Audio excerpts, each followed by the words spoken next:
but I'm not positive about her yet. She's got a mother, you see, some shit of a painter. She chews my ear off every time I see her. I think the truth is, the mother's jealous. I don't think she'd mind so much if I gave her a lay first. You know how it is.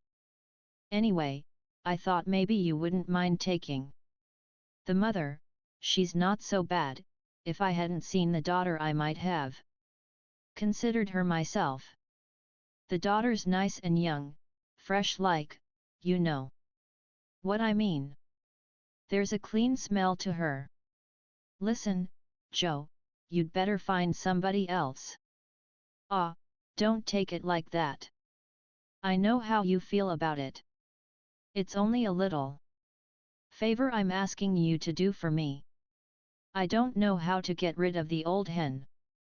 I thought first I'd get her drunk and ditch her, but I don't think the young one'd like that.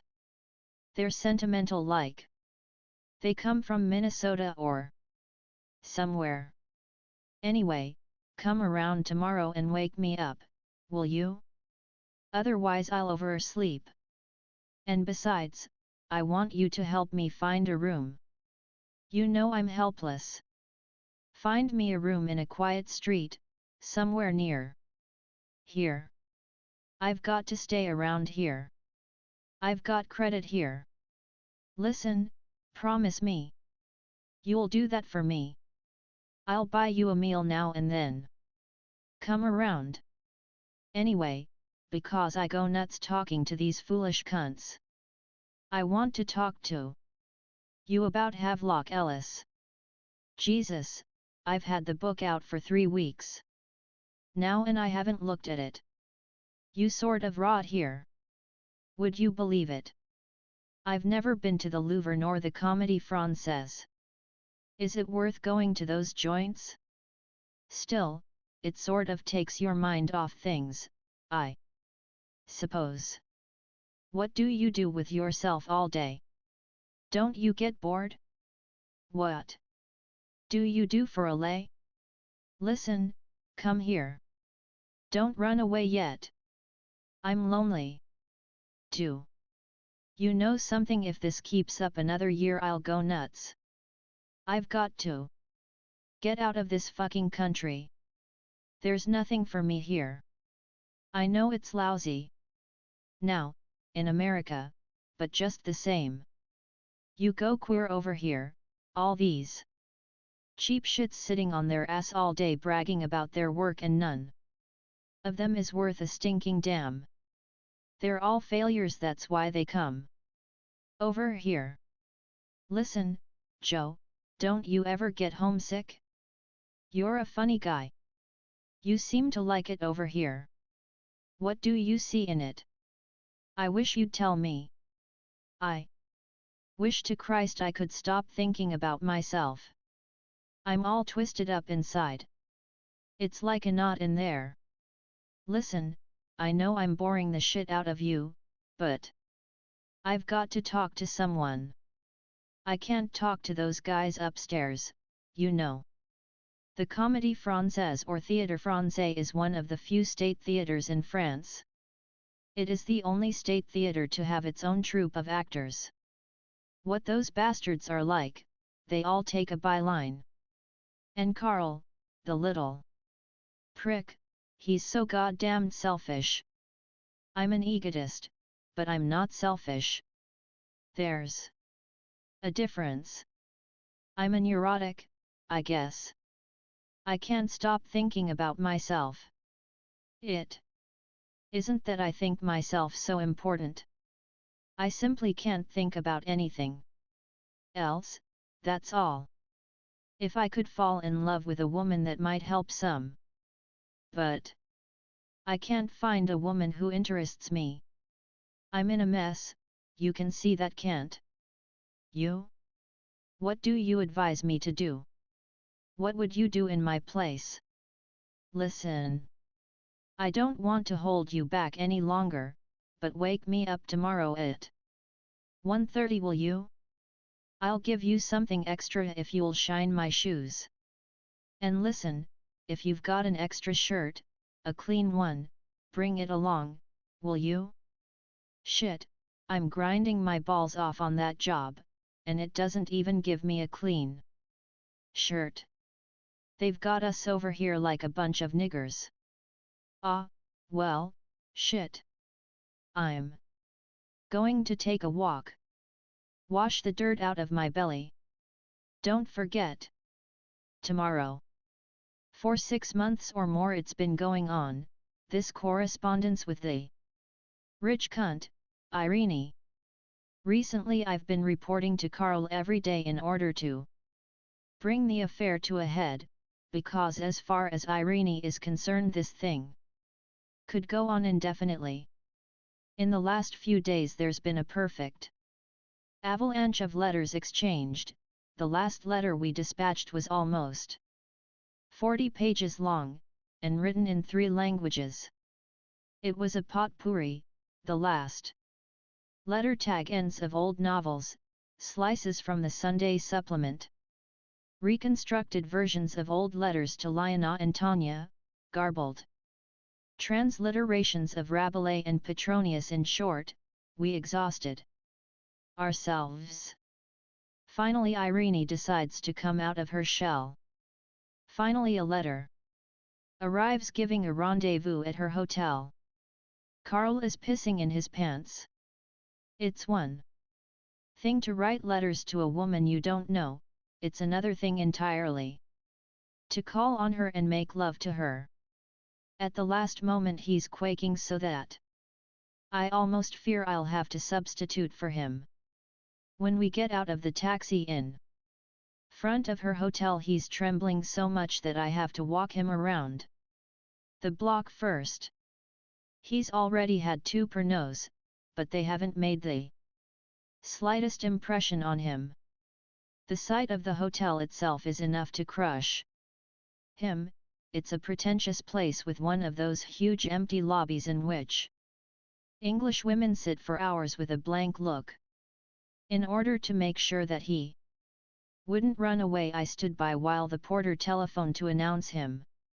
Irene was there, and she was waiting for him. As he got into the lift he threw me a last despairing glance, one of those mute appeals which a dog makes when you put a noose around its neck. Going through the revolving door I thought of Van Norden. I go back to the hotel and wait for a telephone call. He's only got an hour's time and he's promised to let me know the results before going to work. I look over the carbons of the letters we sent her. I try to imagine the situation as it actually is, but it's beyond me. Her letters are much better than ours. They're sincere, that's plain.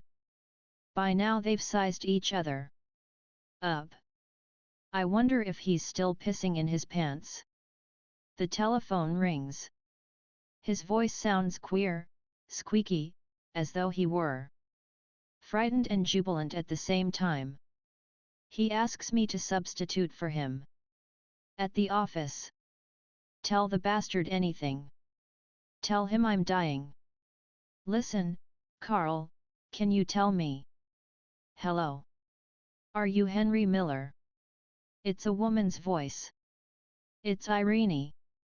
She's saying hello to me. Her voice sounds beautiful over the phone, beautiful. For a moment I'm in a perfect panic. I don't know what to say to her. I'd like to say, listen, Irene, I think you're beautiful. I think you're wonderful. I'd like to say one true thing to her, no matter how silly it would sound, because now that I hear her voice everything is changed. But before I can gather my wits, Carl is on the phone again and he's saying in that queer squeaky voice. She likes you, Joe. I told her all about you.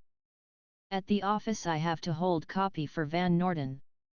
When it comes time for the break he pulls me aside. He looks glum and ravaged. So he's dying, is he? the little prick? Listen, what's the lowdown on this? I think he went to see his rich cunt, I answer calmly. What? You mean he called on her? He seems beside himself. Listen. Where does she live? What's her name? I pretend ignorance. Listen, he says, you're a decent guy. Why the hell don't you let me in on this racket? In order to appease him, I promise finally that I'll tell him everything as soon as I get the details from Carl. I can hardly wait myself until I see Carl. Around noon next day I knock at his door. He's up already and lathering his beard. Can't tell a thing from the expression on his face. Can't even tell whether he's going to tell me the truth. The sun is streaming in through the open window, the birds are chirping, and yet somehow, why it is I don't know, the room seems more barren and poverty-stricken than ever. The floor is slathered with lather, and on the rack there are the 2 dirty towels, which are never changed. And somehow Carl isn't changed either, and that puzzles me more than anything. This morning the whole world ought to be changed, for bad or good, but changed, radically changed. And yet Carl is standing there lathering his face and not a single detail is altered. Sit down there on the bed, he says. You're going to hear everything, but wait first, wait a little. He commences to lather his face again, and then to hone his razor. He even remarks about the water, no hot water again. Listen, Carl, I'm on tenterhooks. You can torture me afterwards, if you like. But tell me now, tell me one thing, was it good or bad? Tenters were originally large wooden frames which were used since the 14th century in the process of making woolen cloth. By the mid-1700s, the phrase on tenterhooks came to mean being in a state of tension, uneasiness, anxiety, or suspense. Fig, stretched like the cloth on the tenter. He turns away from the mirror with brush in hand and gives me a strange smile. Wait. I'm going to tell you everything. That means it was a failure. No, he says, drawing out his words. It wasn't a failure, and it wasn't a success either. By the way, did you fix it up for me at the office? What did you tell them? I see it's no use trying to pull it out of him. When he gets good and ready he'll tell me. Not before. I lie back on the bed, silent as a clam. He goes on shaving.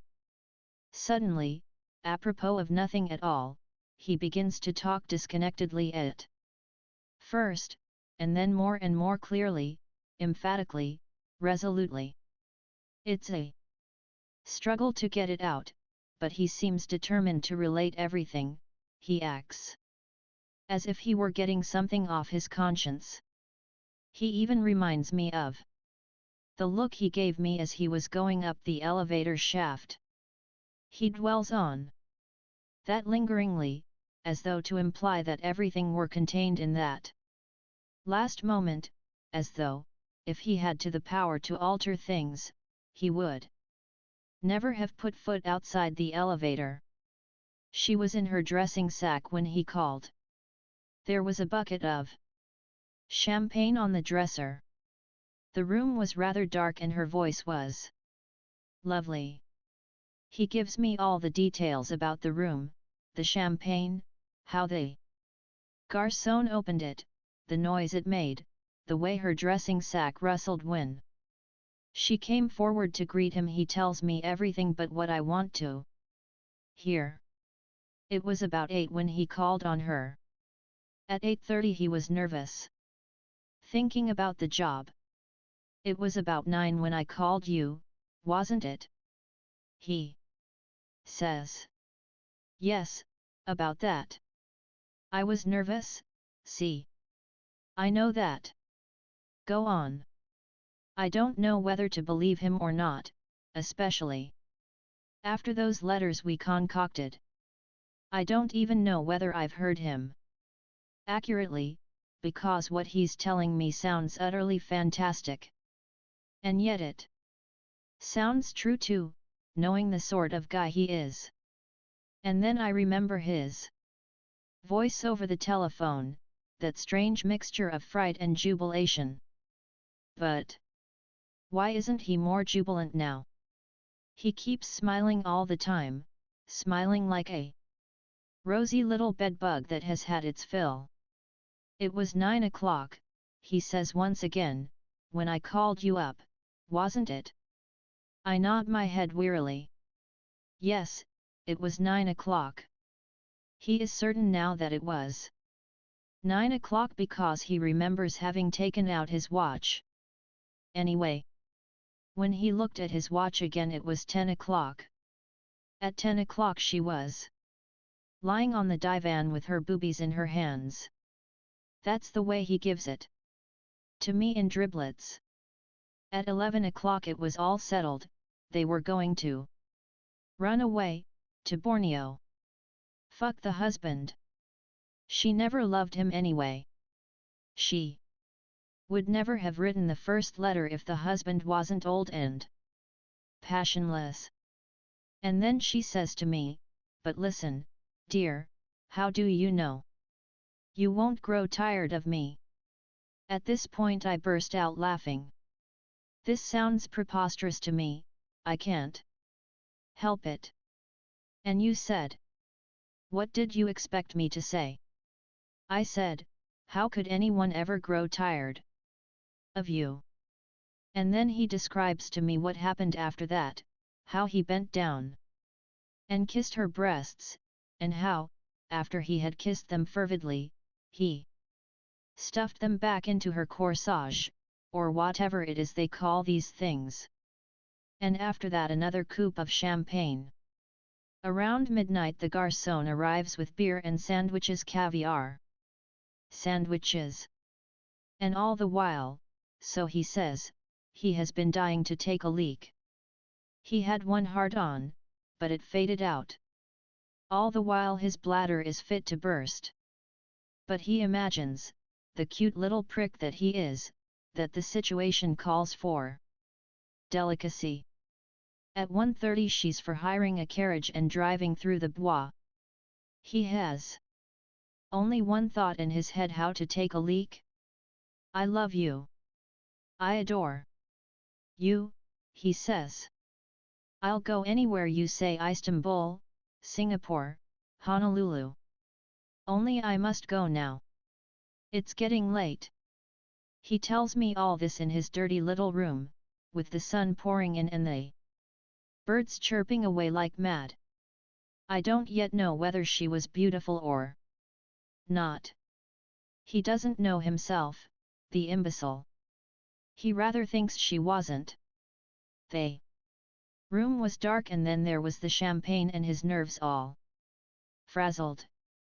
But you ought to know something about her if this isn't all a goddamned lie. Wait a minute, he says. Wait, let me think. No, she wasn't beautiful. I'm sure of that now. She had a streak of grey hair over her forehead. I remember that. But that wouldn't be so bad, I had almost forgotten it, you see. No, it was her arms, they were thin and brittle. He begins to pace back and forth. Suddenly, he stops dead. If she were only 10 years younger, he exclaims. If she were 10 years younger I might overlook the streak of grey hair, and even the brittle arms. But she's too old. You see, with a cunt like that every year counts now. She won't be just 1 year older next year, she'll be 10 years older. Another year hence and she'll be 20 years older. And I'll be getting younger looking all the time. At least for another 5 years. But how did it end? I interrupt. That's just it, it didn't end. I promised to see her Tuesday around 5 o'clock. That's bad, you know. There were lines in her face which will look much worse in daylight. I suppose she wants me to fuck her Tuesday. Fucking in the daytime, you don't do it with a cunt like that. Especially in a hotel like that. I'd rather do it on my night off, but Tuesday's not my night off. And that's not all. I promised her a letter in the meantime. How am I going to write her a letter now? I haven't anything to say. Shit. If only she were 10 years younger. Do you think I should go with her, to Borneo or wherever it is she wants to take me? What would I do with a rich cunt like that on my hands? I don't know how to shoot. I am afraid of guns and all that sort of thing. Besides, she'll be wanting me to fuck her night and day. Nothing but hunting and fucking all the time. I can't do it. Maybe it won't be so bad as you think. She'll buy you ties and all sorts of things. Maybe you'll come along with us, eh? I told her all about you. Did you tell her I was poor? Did you tell her I needed things? I told her everything. Shit, everything would be fine, if she were just a few years younger. She said she was turning 40. That means 50 or 60. It's like fucking your own mother, you can't do it, it's impossible. But she must have had some attractiveness, you were kissing her breasts. You said. Kissing her breasts, what's that? Besides, it was dark, I'm telling you. Putting on his pants, a button falls off. Look at that, will you? It's falling apart, the goddamned suit. I've worn it for 7 years now. I never paid for it either. It was a good suit once, but it stinks now. And that cunt would buy me suits too, all I wanted most likely. But that's what I don't like, having a woman shell out for me. I never did that in my life. That's your idea. I'd rather live alone. Shit, this is a good room, isn't it? What's wrong with it? It's a damned sight better than her room, isn't it? I don't like her fine hotel. I'm against hotels like that. I told her so. She said she didn't care where she lived, said she'd come and live with me if I wanted her to. Can you picture her moving in here with her big trunks and her hat boxes and all that crap she drags around with her? She has too many things, too many dresses and bottles and all that. It's like a clinic, her room. If she gets a little scratch on her finger, it's serious. And then she has to be massaged and her hair has to be waved and she mustn't eat this and she mustn't eat that. Listen, Joe, she'd be all right if she were just a little younger. You can forgive a young cunt anything. A young cunt doesn't have to have any brains. They're better without brains. But an old cunt, even if she's brilliant, even if she's the most charming woman in the world, nothing makes any difference. A young cunt is an investment, an old cunt is a dead loss. All they can do for you is buy you things. But that doesn't put meat on their arms or juice between the legs. She isn't bad. Irene. In fact, I think you'd like her. With you it's different. You don't have to fuck her. You can afford to like her. Maybe you wouldn't like all those dresses and the bottles and whatnot, but you could be tolerant. She wouldn't bore you, that I can tell you. She's even interesting, I might say. But she's withered. Her breasts are all right yet, but her arms. I told her I'd bring you around someday. I talked a lot about you. I didn't know what to say to her.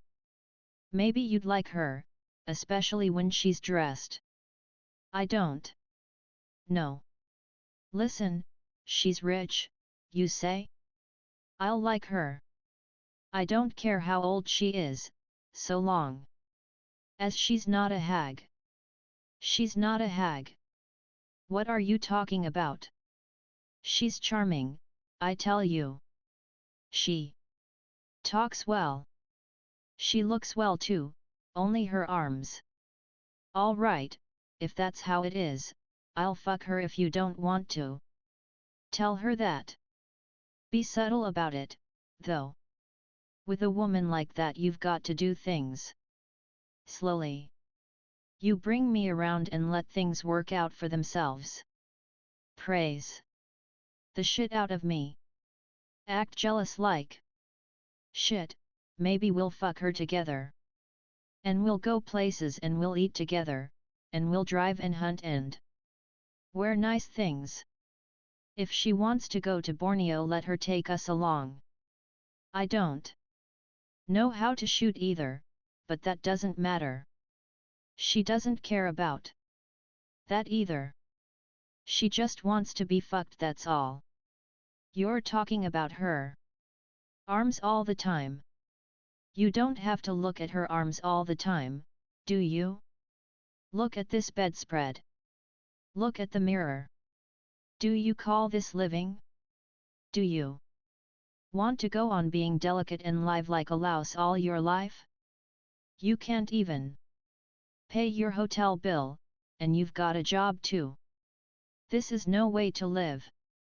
I don't care if she's 70 years old, it's better than this. Listen, Joe, you fuck her for me, then everything will be fine. Maybe I'll fuck her once in a while too, on my night off. It's 4 days now since I've had a good shit. There's something sticking to me, like grapes. You've got the piles, that's what.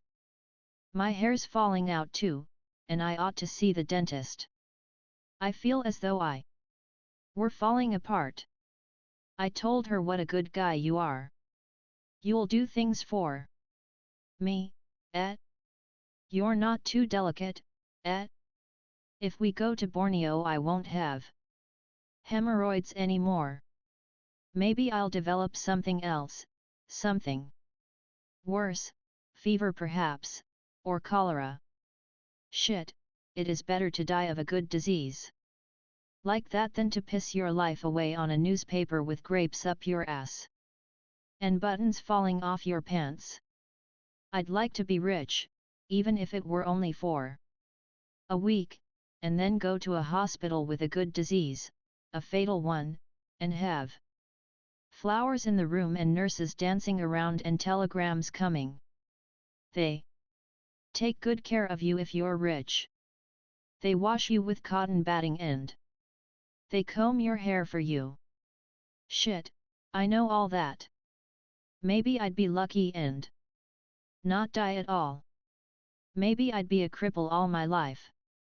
Maybe I'd be paralyzed and have to sit in a wheelchair. But then I'd be taken care of just the same. Even if I had no more money. If you're an invalid, a real one, they don't let you starve. And you get a clean bed to lie in, and they change the towels every day. This way nobody gives a fuck about you, especially if you have a job. They think a man should be happy if he's got a job. What would you rather do, be a cripple all your life, or have a job? or marry a rich cunt. You'd rather marry a rich cunt, I can see that. You only think about food. But supposing you married her and then you couldn't get a hard-on any more, that happens sometimes, what would you do then? You'd be at her mercy. You'd have to eat out of her hand, like a little poodle dog. You'd like that, would you? Or maybe you don't think of those things. I think of everything. I think of the suits I'd pick out and the places I'd like to go to. But I also think of the other thing. That's the important thing. What good are the fancy ties and the fine suits if you can't get a hard-on anymore? You couldn't even betray her because she'd be on your heels all the time. No. The best thing would be to marry her and then get a disease right away. Only not syphilis. Cholera, let's say, or yellow fever. So that if a miracle did happen and your life was spared, you'd be a cripple for the rest of your days. Then you wouldn't have to worry about fucking her anymore, and you wouldn't have to worry about the rent either. She'd probably buy you a fine wheelchair with rubber tires and all sorts of levers and whatnot. You might even be able to use your hands, I mean enough to be able to write. Or you could have a secretary, for that matter. That's it, that's the best solution. For a writer. What does a guy want with his arms and legs? He doesn't need arms and legs to write with. He needs security, peace, protection. All those heroes who parade in wheelchairs, it's too bad they're not writers. If you could only be sure, when you go off to war, that you'd have only your legs blown off, if you could be sure of that, I'd say let's have a war tomorrow. I wouldn't give a fuck about the medals, they could keep the medals. All I'd want is a good wheelchair and 3 meals a day. Then I'd give them something to read, those pricks. The following day, at 1:30, I call on Van Norden. It's his day off, or rather his night off. He has left word with Carl that I am to help him move. Today, I find him in a state of unusual depression. He hasn't slept a wink all night. He tells me there's something on his mind, something that's eating him up. It isn't long before I discover what it is. He's been waiting impatiently for me to arrive in order to spill it. That guy, he begins, meaning Carl, that guy's an artist. He described every detail minutely. He told it to me with such accuracy that I know it's all a goddamned lie, but I can't dismiss it from my mind. You know how my mind works. He interrupts himself to inquire if Carl has told me the whole story. There isn't the least suspicion in his mind that Carl may have told me one thing and him another. He seems to think that the story was invented expressly to torture him. He doesn't seem to mind so much that it's a fabrication. It's the images, as he says, which Carl left in his mind, that get him.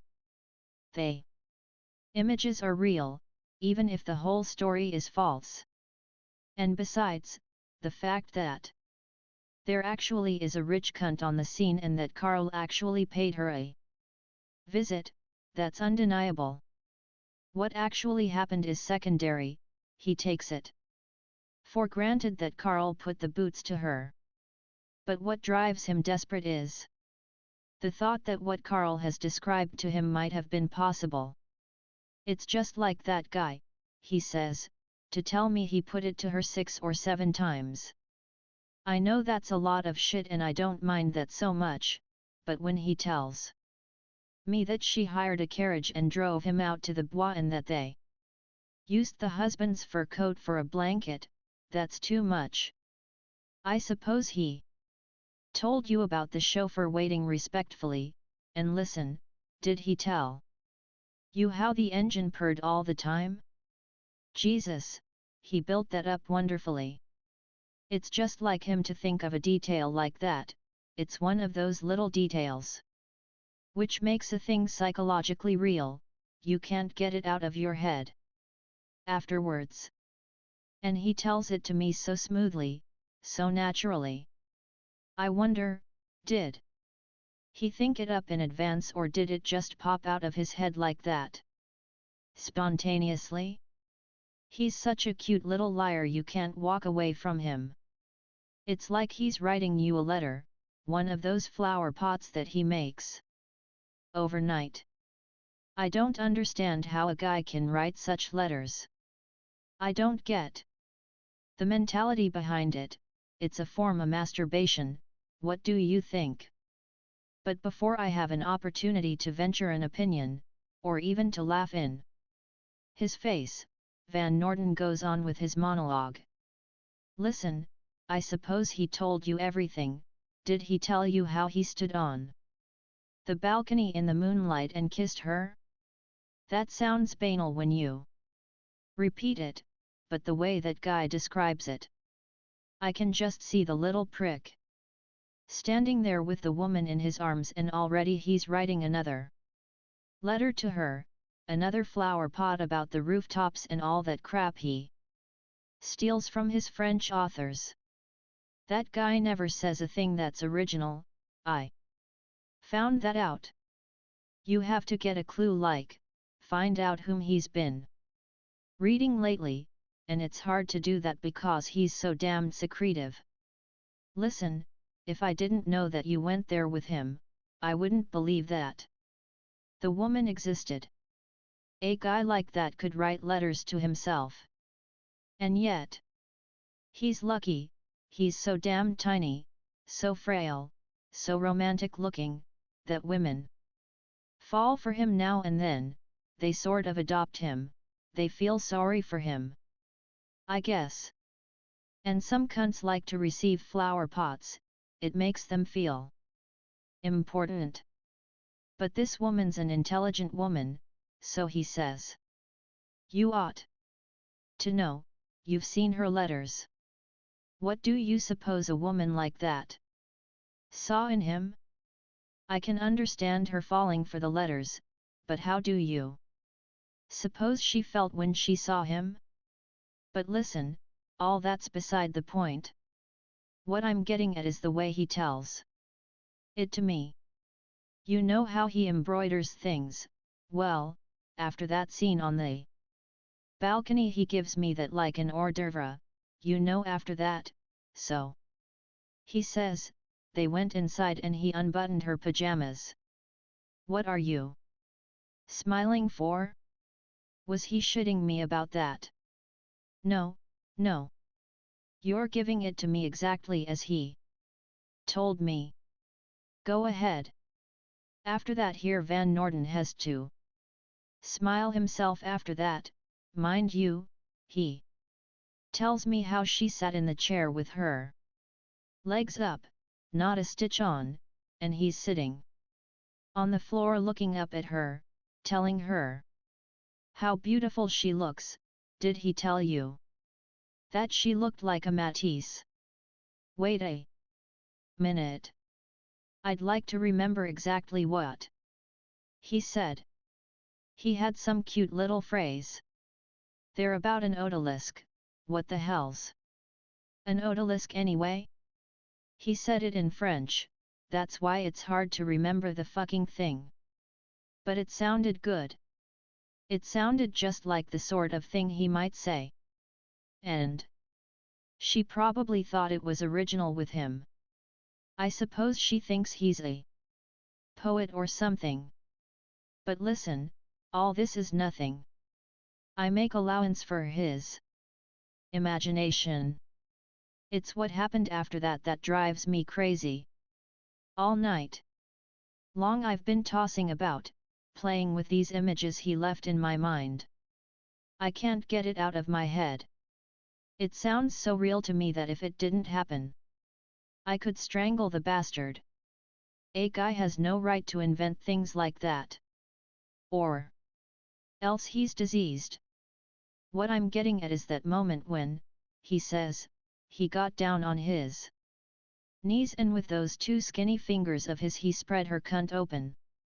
You remember that? He says she was sitting there with her legs dangling over the arms of the chair and suddenly, he says, he got an inspiration. This was after he had given her a couple of lays already, after he had made that little spiel about Matisse. He gets down on his knees, get this. And with his two fingers, just the tips of them, mind you, he opens the little petals, squish squish, just like that. A sticky little sound, almost inaudible. Squish squish. Jesus, I've been hearing it all night long. And then, he says as if that weren't enough for me, then he tells me he buried his head in her muff. And when he did that, so help me Christ, if she didn't swing her legs around his neck and lock him there. That finished me. Imagine it. Imagine a fine, sensitive woman like that swinging her legs around his neck / there's something poisonous about it. It's so fantastic that it sounds convincing. If he had only told me about the champagne and the ride in the bois and even that scene on the balcony, I could have dismissed it. But this thing is so incredible that it doesn't sound like a lie anymore. I can't believe that he ever read anything like that anywhere, and I can't see what could have put the idea into his head unless there was some truth in it. With a little prick like that, you know, anything can happen. He may not have fucked her at all, but she may have let him diddle her, you never know. With these rich cunts, what they might expect you to do. When he finally pulls himself out of bed and starts to shave, the afternoon is already well advanced. I've finally succeeded in switching his mind to other things, to the moving principally. The maid comes in to see if he's ready. He's supposed to have vacated the room by noon. He's just in the act of slipping into his trousers. I'm a little surprised that he doesn't excuse himself, or turn away. Seeing him standing there nonchalantly buttoning his fly as he gives her orders, I begin to titter. Don't mind her, he says, throwing her a look of supreme contempt, she's just a big sow. Give her a pinch in the ass, if you like. She won't say anything. And then addressing her, in English, he says, come here, you bitch, put your hand on this. At this I can't restrain myself any longer. I burst out laughing, a fit of hysterical laughter which infects the maid also, though she doesn't know what it's all about. The maid commences to take down the pictures and photographs, mostly of himself, which line the walls. You, he says, jerking his thumb, come here. Here's something to remember me by. Ripping a photograph off the wall. When I go you can wipe your ass with it. See, he says, turning to me, she's a dumb bitch. She wouldn't look any more intelligent if I said it in French. The maid stands there with her mouth open, she is evidently convinced that he is cracked. Hey! He yells at her as if she were hard of healing. Hey, you! Yes, you! Like this! And he takes the photograph, his own photograph, and wipes his ass with it. Come see, savvy? You've got to draw pictures for her, he says, thrusting his lower lip forward in absolute disgust. He watches her helplessly as she throws his things into the big valises. Here, put these in too, he says, handing her a toothbrush and the douchebag. Half of his belongings are lying on the floor. The valises are crammed full and there is nowhere to put the paintings and the books and the bottles that are half empty. Sit down a minute, he says. We've got plenty of time. We've got to think this thing out. If you hadn't come around, I'd never have gotten out of here. You see how helpless I am. Don't let me forget to take the bulbs out, they belong to me. That wastebasket belongs to me too. They expect you to live like pigs, these bastards. The maid has gone downstairs to get some twine. Wait till you see, she'll charge me for the twine even if it's only 3 sous. They wouldn't sew a button on your pants here without charging for it. The lousy, dirty scroungers. He takes a bottle of Calvados from the mantelpiece and nods to me to grab the other. No use carrying these to the new place. Let's finish them off now. But don't give her a drink. That bastard, I wouldn't leave her a piece of toilet paper.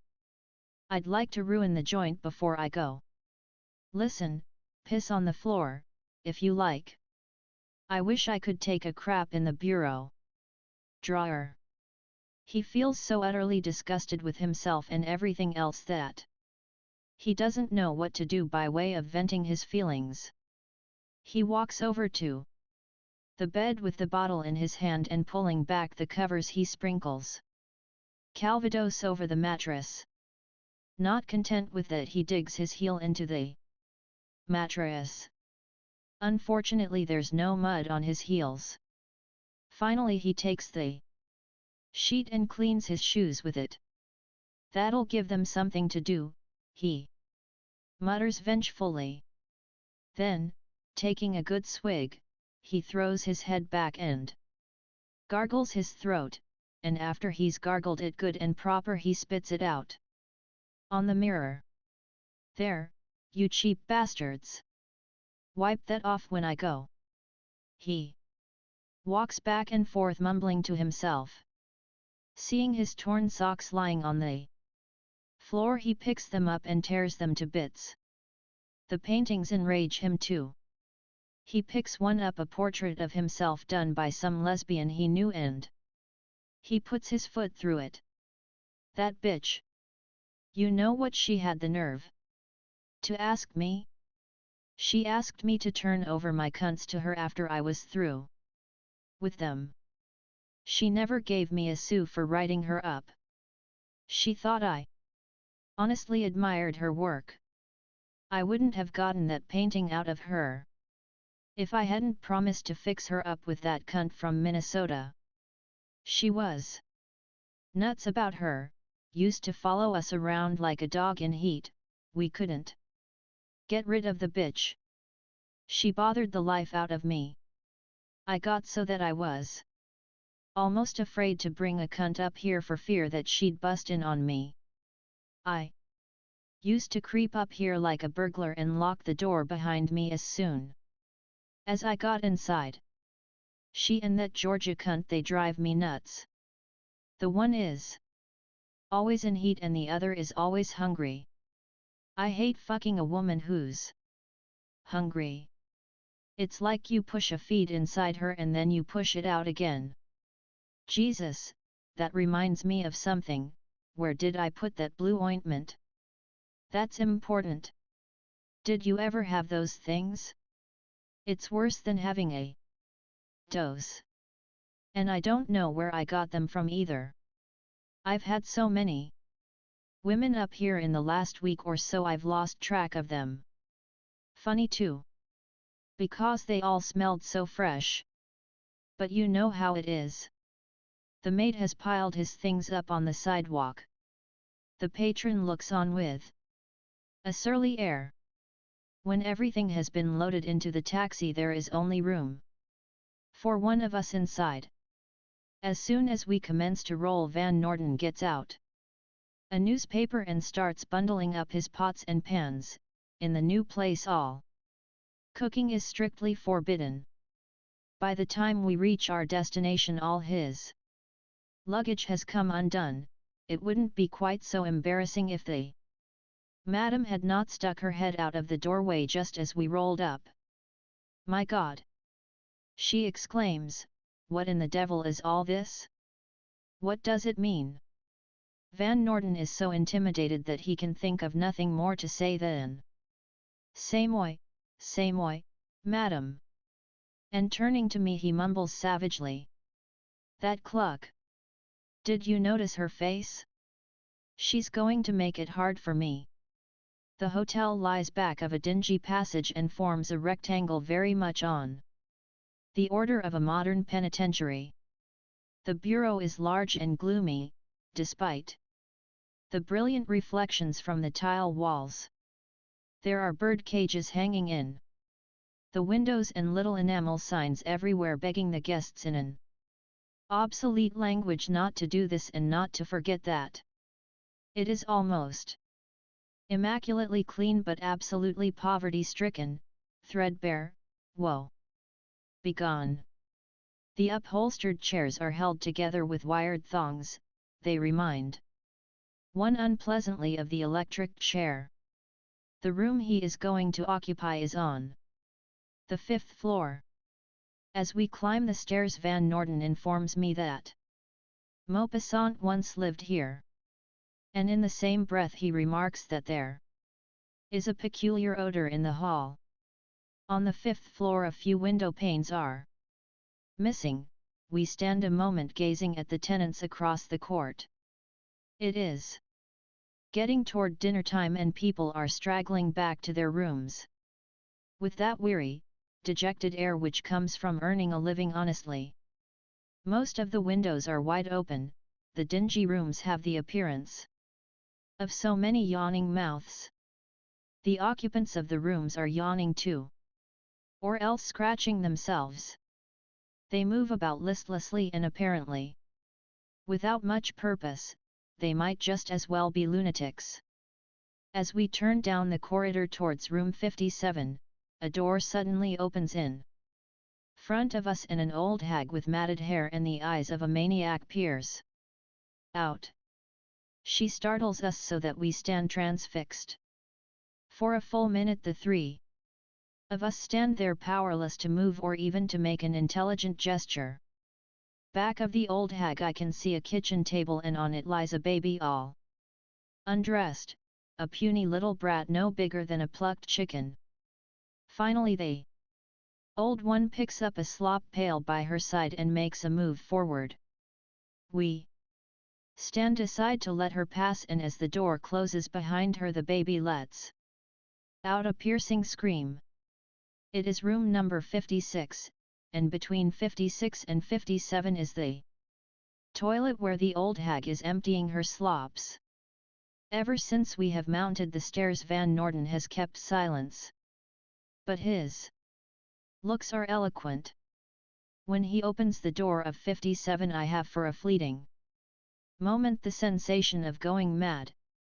A huge mirror covered with green gauze and tipped at an angle of 45 degrees hangs directly opposite the entrance over a baby carriage which is filled with books. Van Norden doesn't even crack a smile, instead he walks nonchalantly over to the baby carriage and picking up a book begins to skim it through, much as a man would enter the public library and go unthinkingly to the rack nearest to hand. And perhaps this would not seem so ludicrous to me if I had not espied at the same time a pair of handlebars resting in the corner. They look so absolutely peaceful and contented, as if they had been dozing there for years, that suddenly it seems to me as if we had been standing in this room, in exactly this position, for an incalculably long time, that it was a pose we had struck in a dream from which we never emerged, a dream which the least gesture, the wink of an eye even, will shatter. But more Remarkable still is the remembrance that suddenly floats up of an actual dream which occurred only the other night, a dream in which I saw Van Norden in just such a corner as is occupied now by the handlebars, only instead of the handlebars there was a woman crouching with her legs drawn up.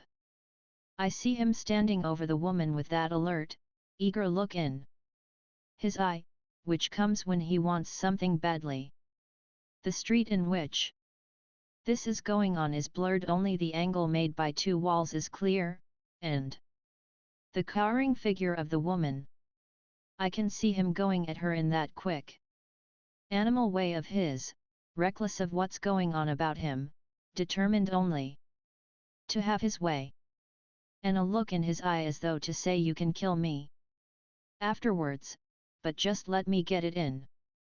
I've got to get it in.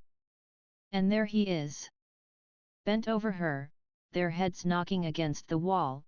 He has such a tremendous erection that it's simply impossible to get it in her.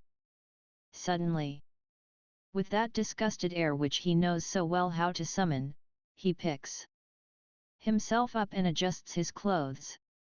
He is about to walk away when suddenly he notices that his penis is lying on the sidewalk. It is about the size of a sawed-off broomstick. He picks it up nonchalantly and slings it under his arm. As he walks off, I notice two huge bulbs, like tulip bulbs, dangling from the end of the broomstick, and I can hear him muttering to himself, flower pots, flower pots. The garçon arrives panting and sweating. Van Norden looks at him uncomprehendingly. The madam now marches in and, walking straight up to Van Norden, she takes the book out of his hand, thrusts it in the baby carriage, and without saying a word, wheels the baby carriage into the hallway. This is a bug house, says Van Norden, smiling distressedly. It is such a faint, indescribable smile that for a moment the dream feeling comes back. And it seems to me that we are standing at the end of a long corridor, at the end of which is a corrugated mirror. And down this corridor, swinging his distress like a dingy lantern, Van Norden staggers in and out as here and there a door opens and a hand yanks him in or a hoof pushes him out. And the further off he wanders, the more lugubrious is his distress. He wears it like a lantern which the cyclists hold between their teeth on a night when the pavement is wet and slippery. In and out of the dingy rooms he wanders, and when he sits down the chair collapses. When he opens his valise there is only a toothbrush inside. In every room there is a mirror, before which he stands attentively and chews his rage, and from the constant chewing, from the grumbling and mumbling and the muttering and cursing, his jaws have gotten unhinged and they sag badly, and, when he rubs his beard, pieces of his jaw crumble away and he's so disgusted with himself that he stamps on his own jaw, grinds it to bits with his big heels. Meanwhile the luggage is being hauled in, and things begin to look crazier even than before, particularly when he attaches his exerciser to the bedstead and begins his Sandow exercises. I like this place, he says, smiling at the garçon. He takes his coat and vest off. The garçon is watching him with a puzzled air.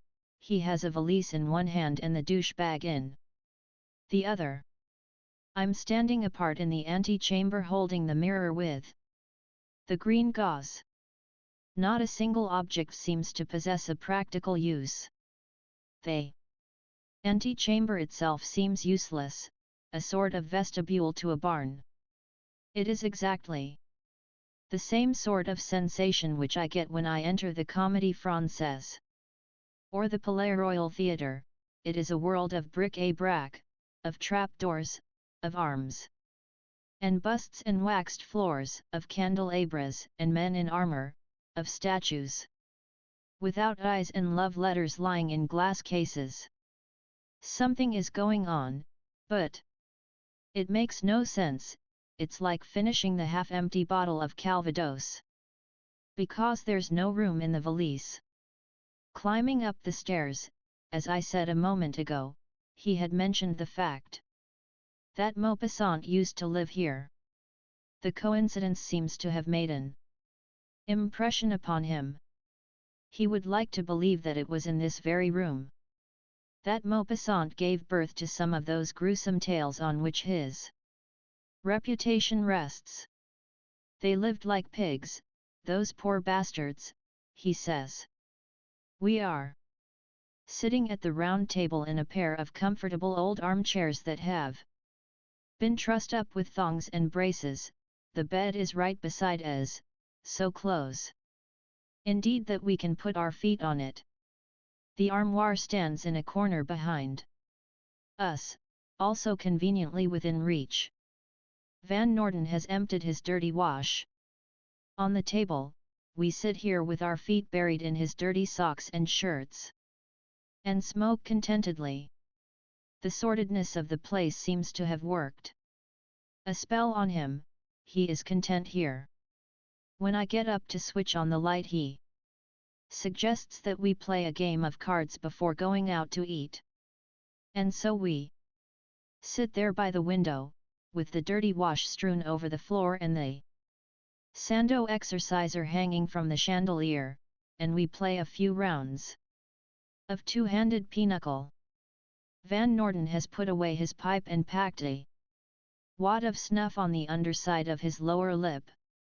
Now and then he spits out of the window big healthy gobs of brown juice which resound with a smack on the pavement below. He seems content now. In America, he says, you wouldn't dream of living in a joint like this. Even when I was on the bum I slept in better rooms than this.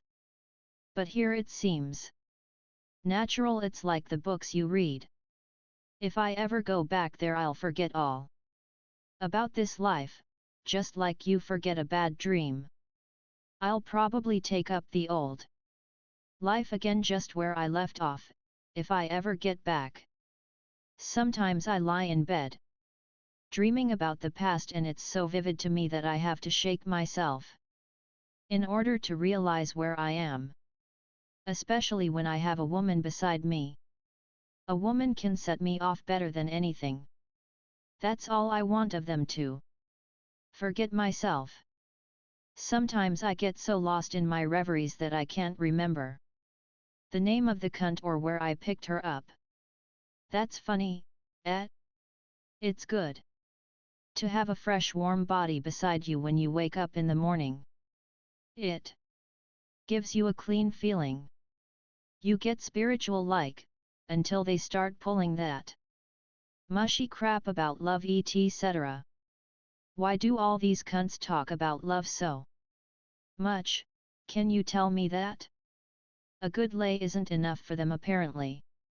They want your soul too. Now this word soul, which pops up frequently in Van Norden's soliloquies, used to have a droll effect upon me at first. Whenever I heard the word soul from his lips I would get hysterical. Somehow it seemed like a false coin, more particularly because it was usually accompanied by a gob of brown juice which left a trickle down the corner of his mouth. And as I never hesitated to laugh in his face, it happened invariably that when this little word bobbed up, Van Norden would pause just long enough for me to burst into a cackle, and then, as if nothing had happened, he would resume his monologue, repeating the word more and more frequently and each time with a more caressing emphasis. It was the soul of him that women were trying to possess that he made clear to me. He had explained it over and over again, but he comes back to it afresh each time like a paranoiac to his obsession. In a sense Van Norden is mad, of that I'm convinced. His one fear is to be left alone, and this fear is so deep and so persistent that even when he is on top of a woman, even when he has welded himself to her, he cannot escape the prison which he has created for himself. I try all sorts of things, he explains to me. I even count sometimes, or I begin to think of a problem in philosophy, but it doesn't work. It's like I'm two people, and one of them is watching me all the time. I get so goddamned mad at myself that I could kill myself, and in a way, that's what I do every time I have an orgasm. For 1 second, like I obliterate myself. There's not even one me. Then, there's nothing, not even the cunt. It's like receiving communion. Honest, I mean that. For a few seconds afterwards I have a fine spiritual glow, and maybe it would continue that way indefinitely. How can you tell? If it weren't for the fact that there's a woman beside you and then the douchebag and the water running, all those little details that make you desperately self-conscious, desperately lonely. And for that one moment of freedom you have to listen to all that love crap. It drives me nuts sometimes. I want to kick them out immediately. I do now and then. But that doesn't keep them away. They like it, in fact. The less you notice them, the more they chase after you. There's something perverse about women, they're all masochists at heart. But what is it you want of a woman, then? I demand. He begins to mold his hands, his lower lip droops. He looks completely frustrated.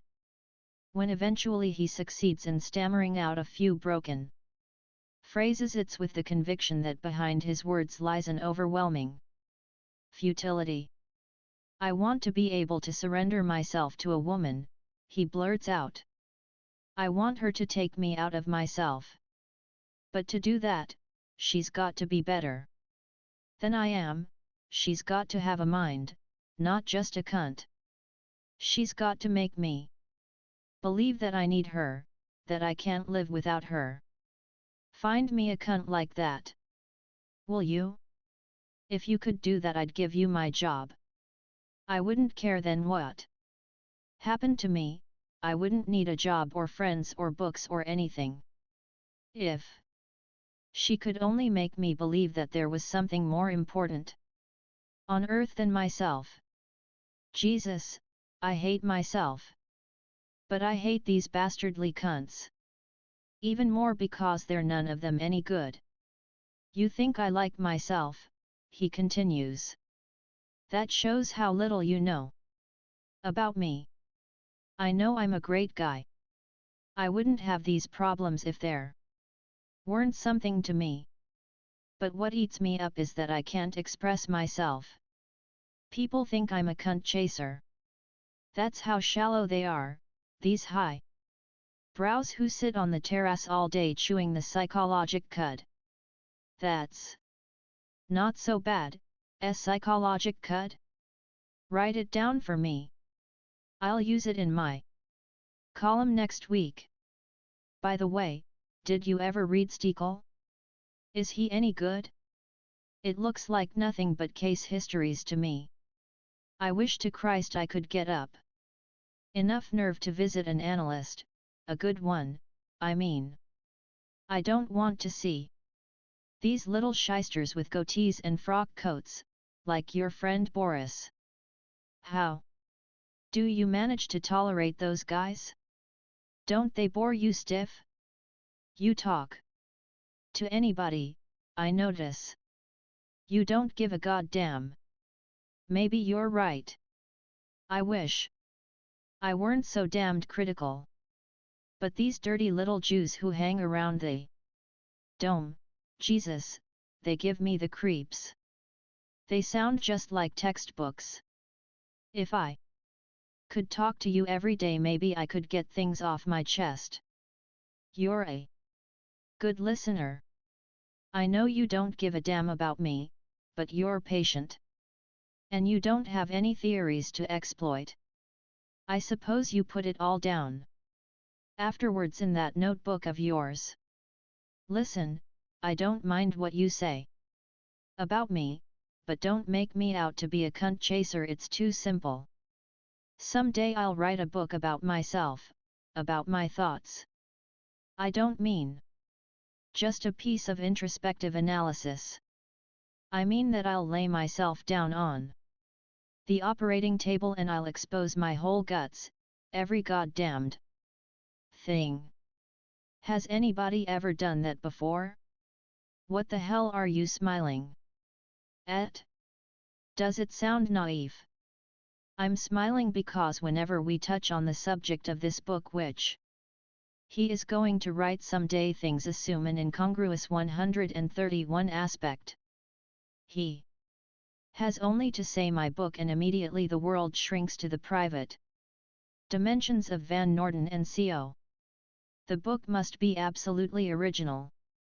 Absolutely perfect. That is why, among other things, it is impossible for him to get started on it. As soon as he gets an idea, he begins to question it. He remembers that Dostoevsky used it, or Homson, or somebody else. I'm not saying that I want to be better than them, but I want to be different, he explains. And so, instead of tackling his book, he reads one author after another in order to make absolutely certain that he is not going to tread on their private property. And the more he reads, the more disdainful he becomes. None of them are satisfying, none of them arrive at that degree of perfection which he has imposed on himself. And forgetting completely that he has not written as much as a chapter, he talks about them condescendingly, quite as though there existed a shelf of books bearing his name, books which everyone is familiar with and the titles of which it is therefore superfluous to mention, though he has never overtly lied about this fact. Nevertheless, it is obvious that the people whom he buttonholes in order to air his private philosophy, his criticism, and his grievances, take it for granted that behind his loose remarks there stands a solid body of work. Especially the young and foolish virgins whom he lures to his room on the pretext of reading to them his poems, or on the still better pretext of asking their advice. Without the least feeling of guilt or self-consciousness, he will hand them a piece of soiled paper on which he has scribbled a few lines, the basis of a new poem, as he puts it, and with absolute seriousness demand of them an honest expression of opinion, as they usually have nothing to give by way of comment, wholly bewildered as they are by the utter senselessness of the lines.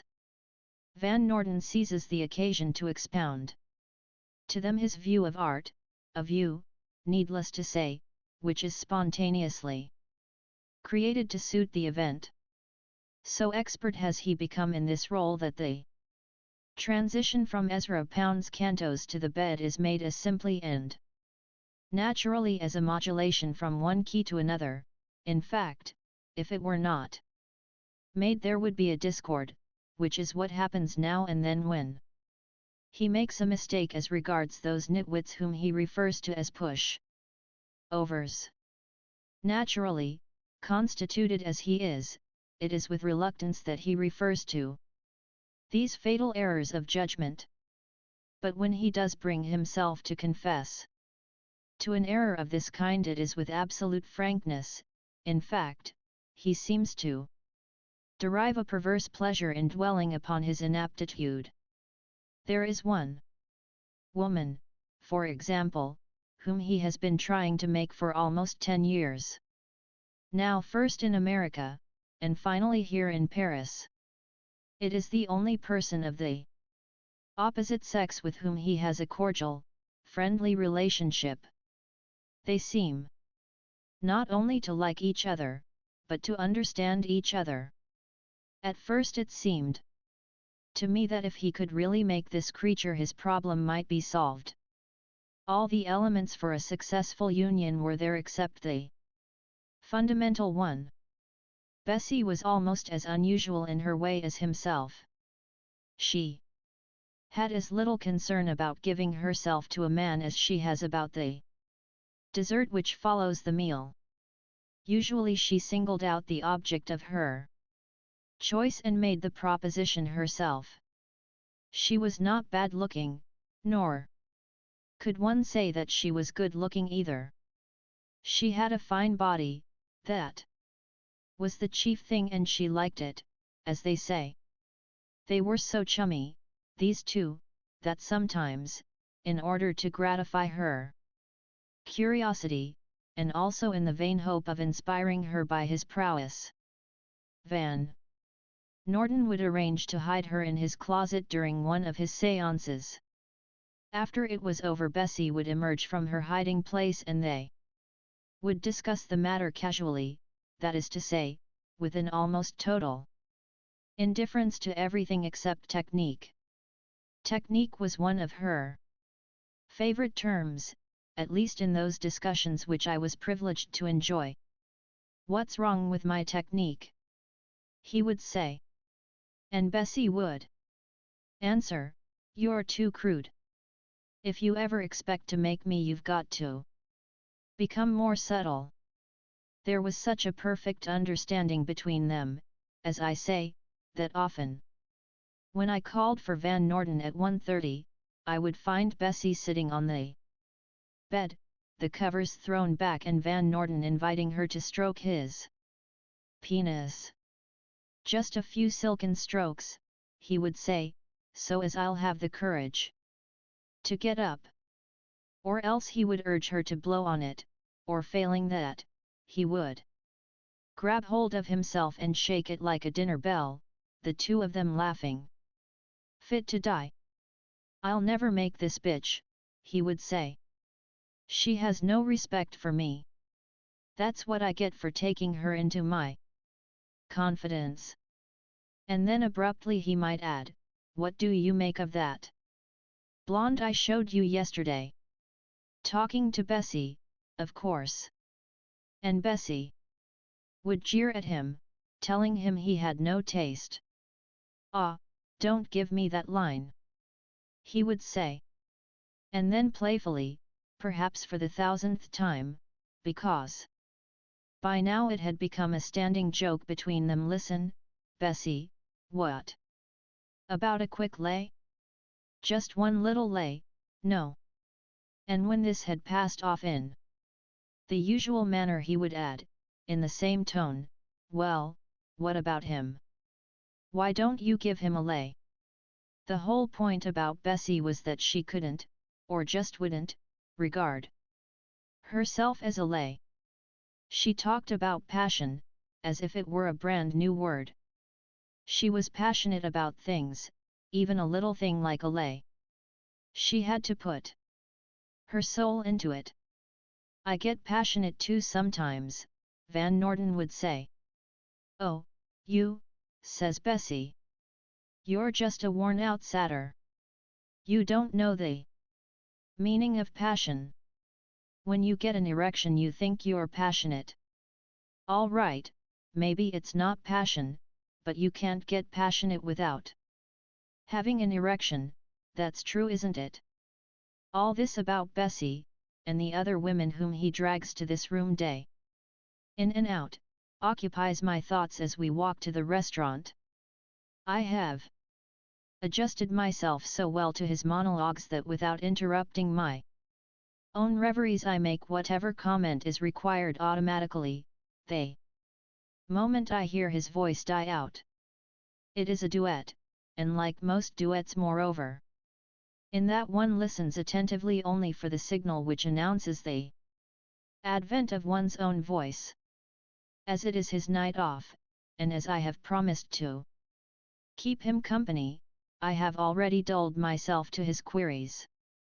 I know that before the evening is over I shall be thoroughly exhausted, if I am lucky, that is, if I can worm a few francs out of him on some pretext or other, I will duck him the moment he goes to the toilet. But he knows my propensity for slipping away, and, instead of being insulted, he simply provides against the possibility by guarding his sou. If I ask him for money to buy cigarettes, he insists on going with me to purchase them. He will not be left alone, not for a second. Even when he has succeeded in grabbing off a woman, even then, he is terrified to be left alone with her. If it were possible, he would have me sit in the room while he puts on the performance. It would be like asking me to wait while he took a shave. On his night off, Van Norden generally manages to have at least 50 francs in his pocket, a circumstance which does not prevent him from making a touch whenever he encounters a prospect. "Hello," he says, "give me 20 francs. I need it." He has a way of looking panic-stricken at the same time. And if he meets with a rebuff, he becomes insulting. "Well, you can buy a drink at least." And when he gets his drink, he says more graciously, "Listen, give me 5 francs then, give me 2 francs. We go from bar to bar looking for a little excitement and always accumulating a few more francs. At the coupole we stumble into a drunk from the newspaper. One of the upstairs guys. "There's just been an accident at the office," he informs us. "One of the proofreaders fell down the elevator shaft. Not expected to live." At first Van Norden is shocked, deeply shocked.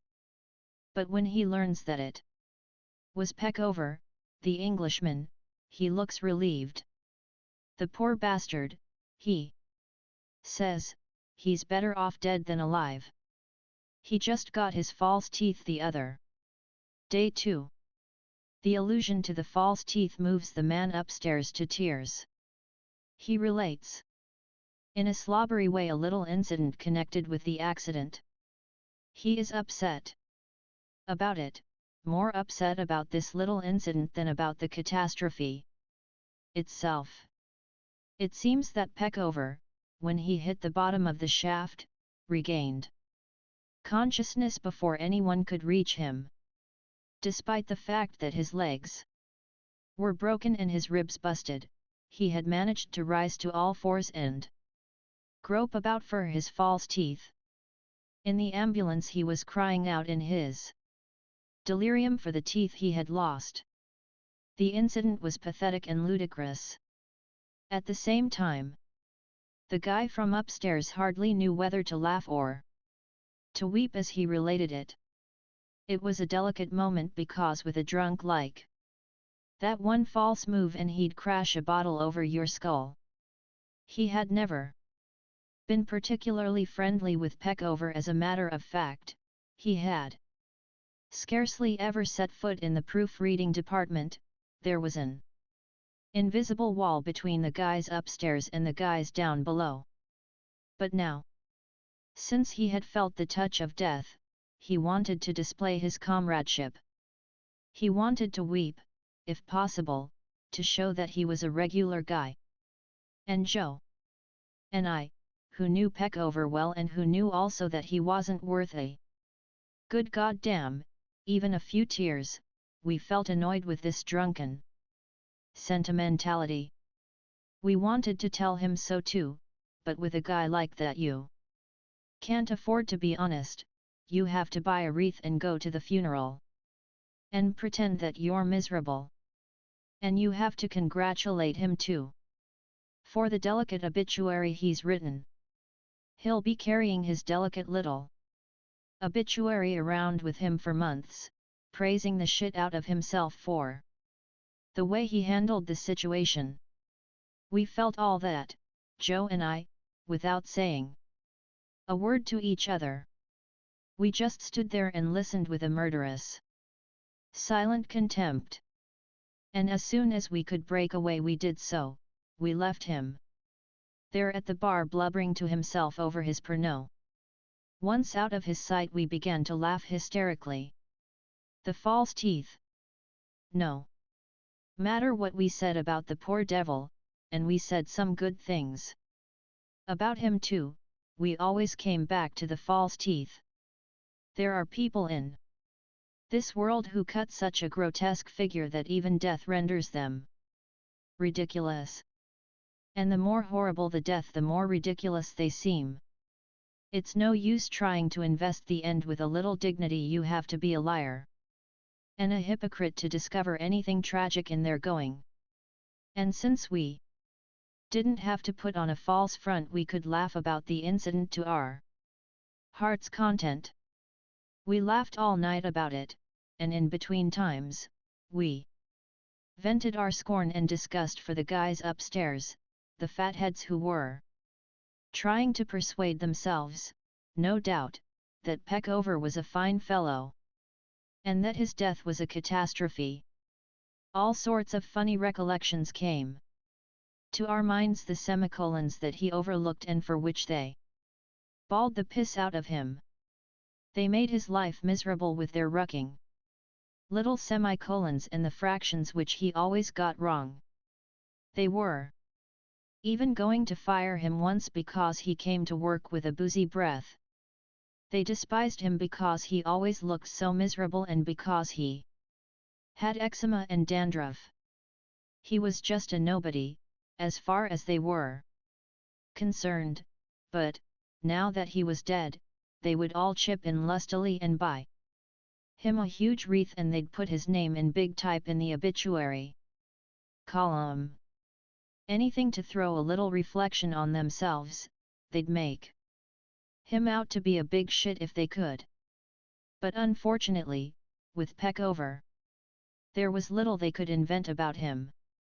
He was a zero, and even the fact that he was dead wouldn't add a cipher to his name. There's only one good aspect to it, says Joe. You may get his job. And if you have any luck, maybe you'll fall down the elevator shaft and break your neck too. We'll buy you a nice wreath, I promise you that. Towards dawn we're sitting on the terrace of the dome. We've forgotten about poor Peckover long ago. We've had a little excitement at the Bal Negra, and Joe's mind has slipped back to the eternal preoccupation, cunt. It's at this hour, when his night off is almost concluded, that his restlessness mounts to a fever pitch. He thinks of the women he passed up earlier in the evening and of the steady ones whom he might have had for the asking, if it weren't that he was fed up with them. He is reminded inevitably of his Georgia cunt. She's been hounding him lately, begging him to take her in. At least until she can find herself a job. I don't mind giving her a feed once in a while, he says, but I couldn't take her on as a steady thing. She'd ruin it for my other cunts. What gripes him most about her is that she doesn't put on any flesh.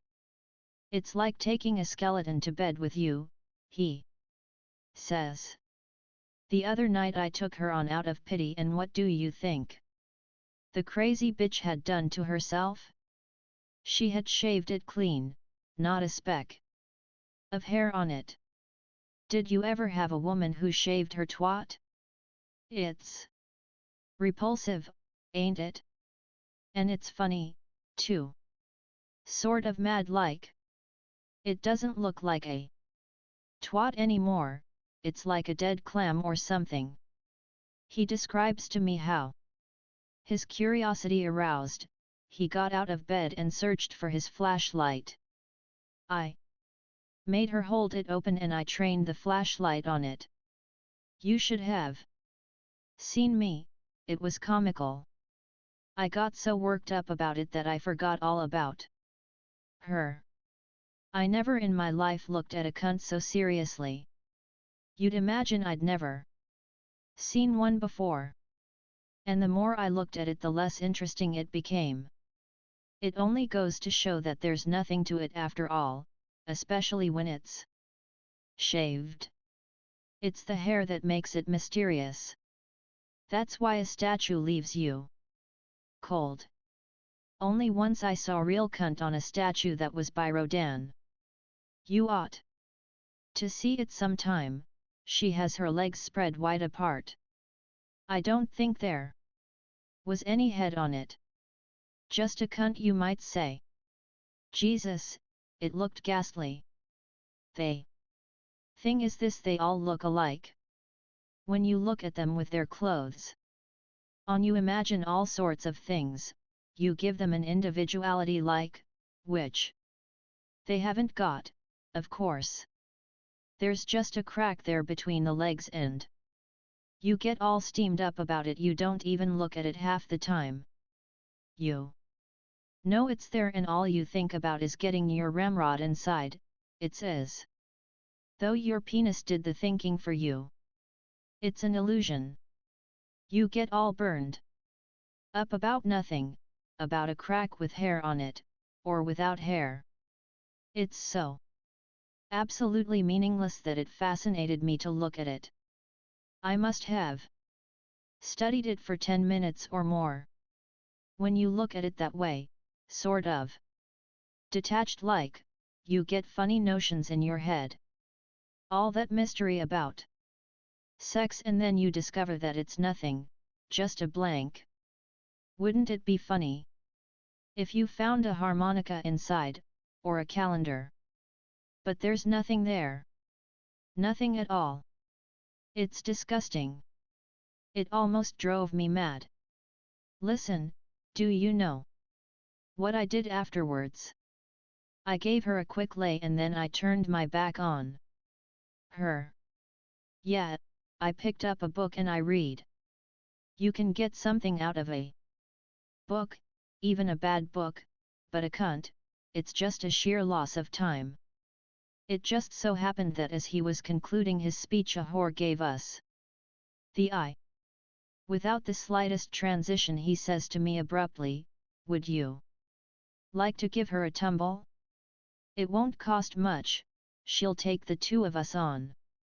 And without waiting for a reply, he staggers to his feet and goes over to her. In a few minutes he comes back. "It's all fixed," he says. "Finish your beer. She's hungry. There's nothing doing any more at this hour, she'll take the both of us for 15 francs. We'll go to my room, it'll be cheaper."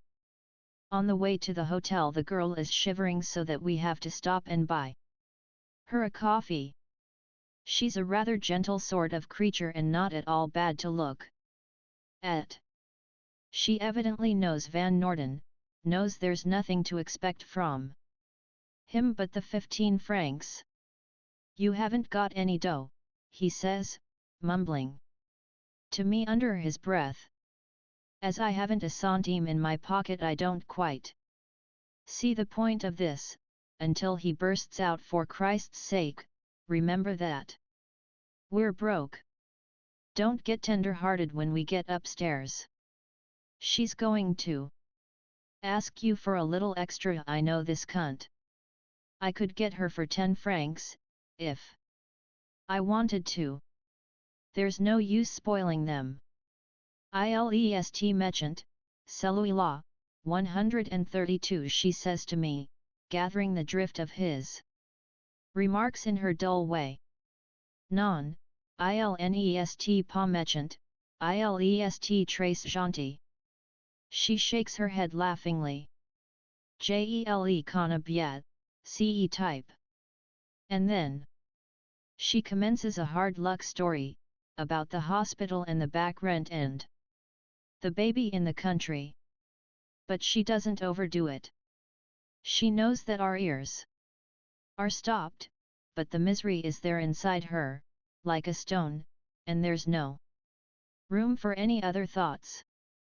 She isn't trying to make an appeal to our sympathies, she's just shifting this big weight inside her from one place to another. I rather like her. I hope to Christ she hasn't got a disease. In the room she goes about her preparations mechanically.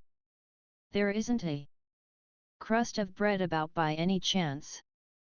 She inquires, as she squats over the bidet. Van Norden laughs at this. Here, take a drink, he says, shoving a bottle at her. She doesn't want anything to drink, her stomach's already on the bum, she complains. That's just a line with her, says Van Norden. Don't let her work on your sympathies. Just the same. I wish she'd talk about something else. How the hell can you get up any passion when you've got a starving cunt on your hands? Precisely. We haven't any passion either of us. And as for her, one might as well expect her to produce a diamond necklace as to show a spark of passion. But there's the 15 francs and something has to be done about it. It's like a state of war, the moment the condition is precipitated nobody thinks about anything but peace, about getting it over with. And yet nobody has the courage to lay down his arms, to say, I'm fed up with it. I'm through. No, there's 15 francs somewhere, which nobody gives a damn about anymore and which nobody is going to get in the end anyhow. But the 15 francs is like the primal cause of things, and rather than listen to one's own voice, rather than walk out of the primal cause, one surrenders to the situation, one goes on butchering, and the more cowardly one feels the more heroically does he behave, until a day when the bottom drops out and suddenly all the guns are silenced and the stretcher bearers pick up the maimed and bleeding heroes and pin medals on their chest. Then one has the rest of his life to think about the 15 francs. One hasn't any eyes or arms or legs, but he has the consolation of dreaming for the rest of his days about the 15 francs which everybody has forgotten. It's exactly like a state of war. I can't get it out of my head. The way she works over me, to blow a spark of passion into me, makes me think what a damned poor soldier I'd be if I was ever silly enough to be trapped like this and dragged to the front. I know for my part that I'd surrender everything, honor included, in order to get out of the mess. I haven't any stomach for it, and that's all there is to it. But she's got her mind set on the 15 francs. And if I don't want to fight about it, she's going to make me fight. But you can't put fight into a man's guts if he hasn't any fight in him.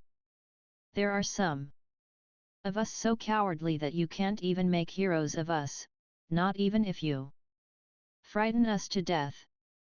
We know too much, maybe. There are some of us who don't live in the moment, who live a little ahead, or a little behind. My mind is on the peace treaty all the time. I can't forget that it was the 15 francs which started all the trouble. 15 francs. What does 15 francs mean to me, particularly since it's not my 15 francs? Van Norden seems to have a more normal attitude about it. He doesn't care a rap about the 15 francs either now, it's the situation itself which intrigues him. It seems to call for a show of mettle. His manhood is involved. The 15 francs are lost, whether we succeed or not. There's something more involved, not just manhood perhaps, but will. It's like a man in the trenches. Again, he doesn't know anymore why he should go on living, because if he escapes now he'll only be caught later, but he goes on just the same, and even though he has the soul of a cockroach and has admitted as much to himself, give him a gun or a knife or even just his bare nails, and he'll go on. Slaughtering and slaughtering, he'd slaughter a million men rather than stop. And ask himself why. As I watch Van Norden tackle her, it seems to me that I'm looking at a machine whose cogs have slipped. Left to themselves, they could go on this way forever, grinding and slipping, without ever anything happening. Until a hand shuts the motor off. The sight of them coupled like a pair of goats, without the least spark of passion, grinding and grinding away for no reason. Except the 15 francs, washes away every bit of feeling I have, except the inhuman one of satisfying my curiosity. The girl is lying on the edge of the bed and Van Norden is bent over her like a satyr with his 2 feet solidly planted on the floor. I am sitting on a chair behind him, watching their movements with a cool, scientific detachment. It doesn't matter to me if it should last forever. It's like watching one of those crazy machines which throw the newspaper out, millions and billions and trillions of them with their meaningless headlines. The machine seems more sensible, crazy as it is, and more fascinating to watch, than the human beings and the events which produced it. My interest in Van Norden and the girl is nil. If I could sit like this and watch every single performance going on at this minute all over the world, my interest would be even less than nil. I wouldn't be able to differentiate between this phenomenon and the rain falling or a volcano erupting. As long as that spark of passion is missing, there is no human significance in the performance. The machine is better to watch. And these two are like a machine which has slipped its cogs. It needs the touch of a human hand to set it right. It needs a mechanic. I get down on my knees behind Van Norden and I examine the machine more attentively. The girl throws her head on one side and gives me a despairing look. It's no use, she says. It's impossible. Upon which Van Norden sets to work with renewed energy, just like an old billy goat. He's such an obstinate cuss that he'll break his horns rather than give up. And he's getting sore now because I'm tickling him in the rump. For God's sake, Joe, give it up. You'll kill the poor girl. Leave me alone, he grunts. I almost got it in that time. The posture and the determined way in which he blurts this out suddenly brings to my mind, for the second time, the remembrance of my dream. Only now it seems as though that broomstick, which he had so nonchalantly slung under his arm, as he walked away, is lost forever. It is like the sequel to the dream, the same Van Norden, but minus the primal cause. He's like a hero come back from the war, a poor maimed bastard living out the reality of his dreams. Wherever he sits himself the chair collapses, whatever door he enters the room is empty, whatever he puts in his mouth leaves a bad taste. Everything is just the same as it was before, the elements are unchanged, the dream is no different than the reality.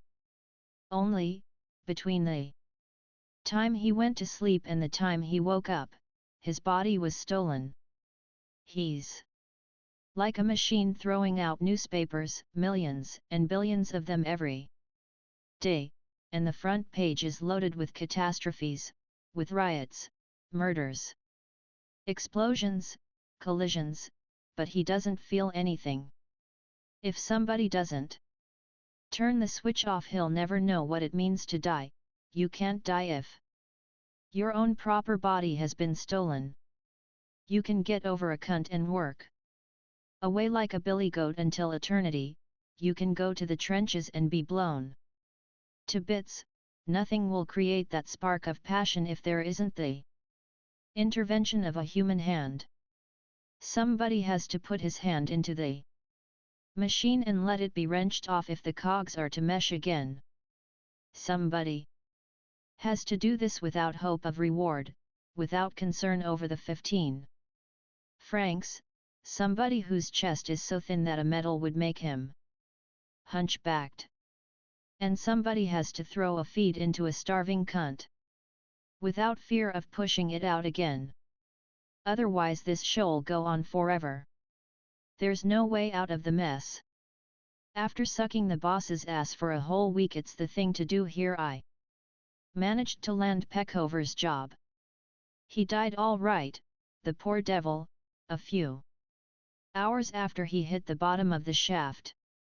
And just as I predicted, they gave him a fine funeral, with solemn mass, huge wreaths, and everything. Tout. Compress. And after the ceremonies they regaled themselves, the upstairs guys, at a bistro. It was too bad Peckover couldn't have had just a little snack. He would have appreciated it so much to sit with the men upstairs and hear his own name mentioned so frequently.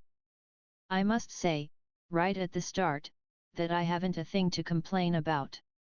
It's like being in a lunatic asylum, with permission to masturbate for the rest of your life. The world is brought right under my nose, and all that is requested of me is to punctuate the calamities. There is nothing in which these slick guys upstairs do not put their fingers. No joy, no misery passes unnoticed. They live among the hard facts of life, reality, as it is called. It is the reality of a swamp, and they are like frogs who have nothing better to do than to croak. The more they croak, the more real life becomes. Lawyer, priest, doctor, politician, newspaper man, these are the quacks who have their fingers on the pulse of the world. A constant atmosphere of calamity. It's marvelous. It's as if the barometer never changed, as if the flag were always at half-mast. One can see now how the idea of heaven takes hold of men's consciousness, how it gains ground even when all the props have been knocked from under it. There must be another world beside this swamp in which everything is dumped pell-mell.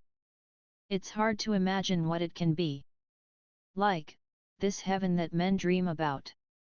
A frog's heaven, no doubt. Miasma, scum, pond lilies, stagnant water. Sit on a lily pad unmolested and croak all day. Something like that, I imagine. They have a wonderful therapeutic effect upon me, these catastrophes, which I proofread. Imagine a state of perfect immunity, a charmed existence, a life of absolute security in the midst of poison bacilli. Nothing touches me, neither earthquakes nor explosions nor riots nor famine nor collisions nor wars nor revolutions. I am inoculated against every disease, every calamity, every sorrow and misery. It's the culmination of a life of fortitude. Seated at my little niche, all the poisons which the world gives off each day pass through my hands. Not even a fingernail gets stained. I am absolutely immune. I am even better off than a laboratory attendant. Because there are no bad odors here, just the smell of lead burning. The world can blow up, I'll be here just the same to put in a comma or a semicolon. I may even touch a little overtime, for with an event like that there's bound to be a final extra. When the world blows up and the final edition has gone to press, the proofreaders will quietly gather up all commas, semicolons, hyphens, asterisks, brackets, parentheses, periods, exclamation marks, etc., and put them in a little box over the editorial chair. Come, ca. Tout est regla. None of my companions seem to understand why I appear so contented. They grumble all the time, they have ambitions, they want to show their pride and spleen. A good proofreader has no ambitions, no pride, no spleen. A good proofreader is a little like God Almighty, he's in the world, but not of it. He's for Sundays only. Sunday is his night off. On Sundays he steps down from his pedestal and shows his ass to the faithful. Once a week, he listens in on all the private grief and misery of the world, it's enough to last him for the rest of the week. The rest of the week he remains in the frozen winter marshes, an absolute, an impeccable absolute, with only a vaccination mark to distinguish him from the immense void. The greatest calamity for a proofreader is the threat of losing his job.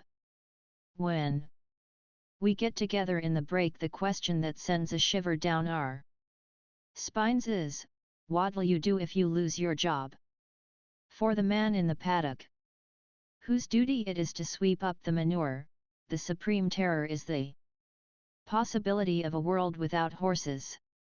To tell him that it is disgusting to spend one's life shoveling up hot turds is a piece of imbecility. A man can get to love shit if his livelihood depends on it, if his happiness is involved. This life which, if I were still a man with pride, honor, ambition and so forth, would seem like the bottom rung of degradation, I welcome now, as an invalid welcomes death. It's a negative reality, just like death, a sort of heaven without the pain and terror of dying. In this Thonian world the only thing of importance is orthography and punctuation.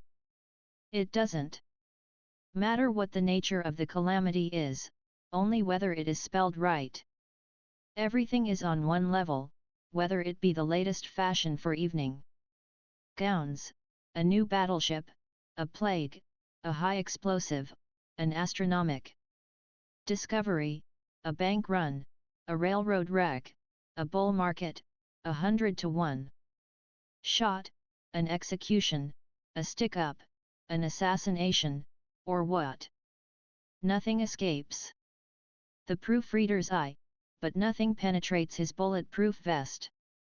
To the Hindu Agamir, Madame Shear, formerly Miss Esteve, writes saying she is quite satisfied with his work. I was married June 6 and I thank you. We are very happy and I hope that thanks to your power it will be so forever.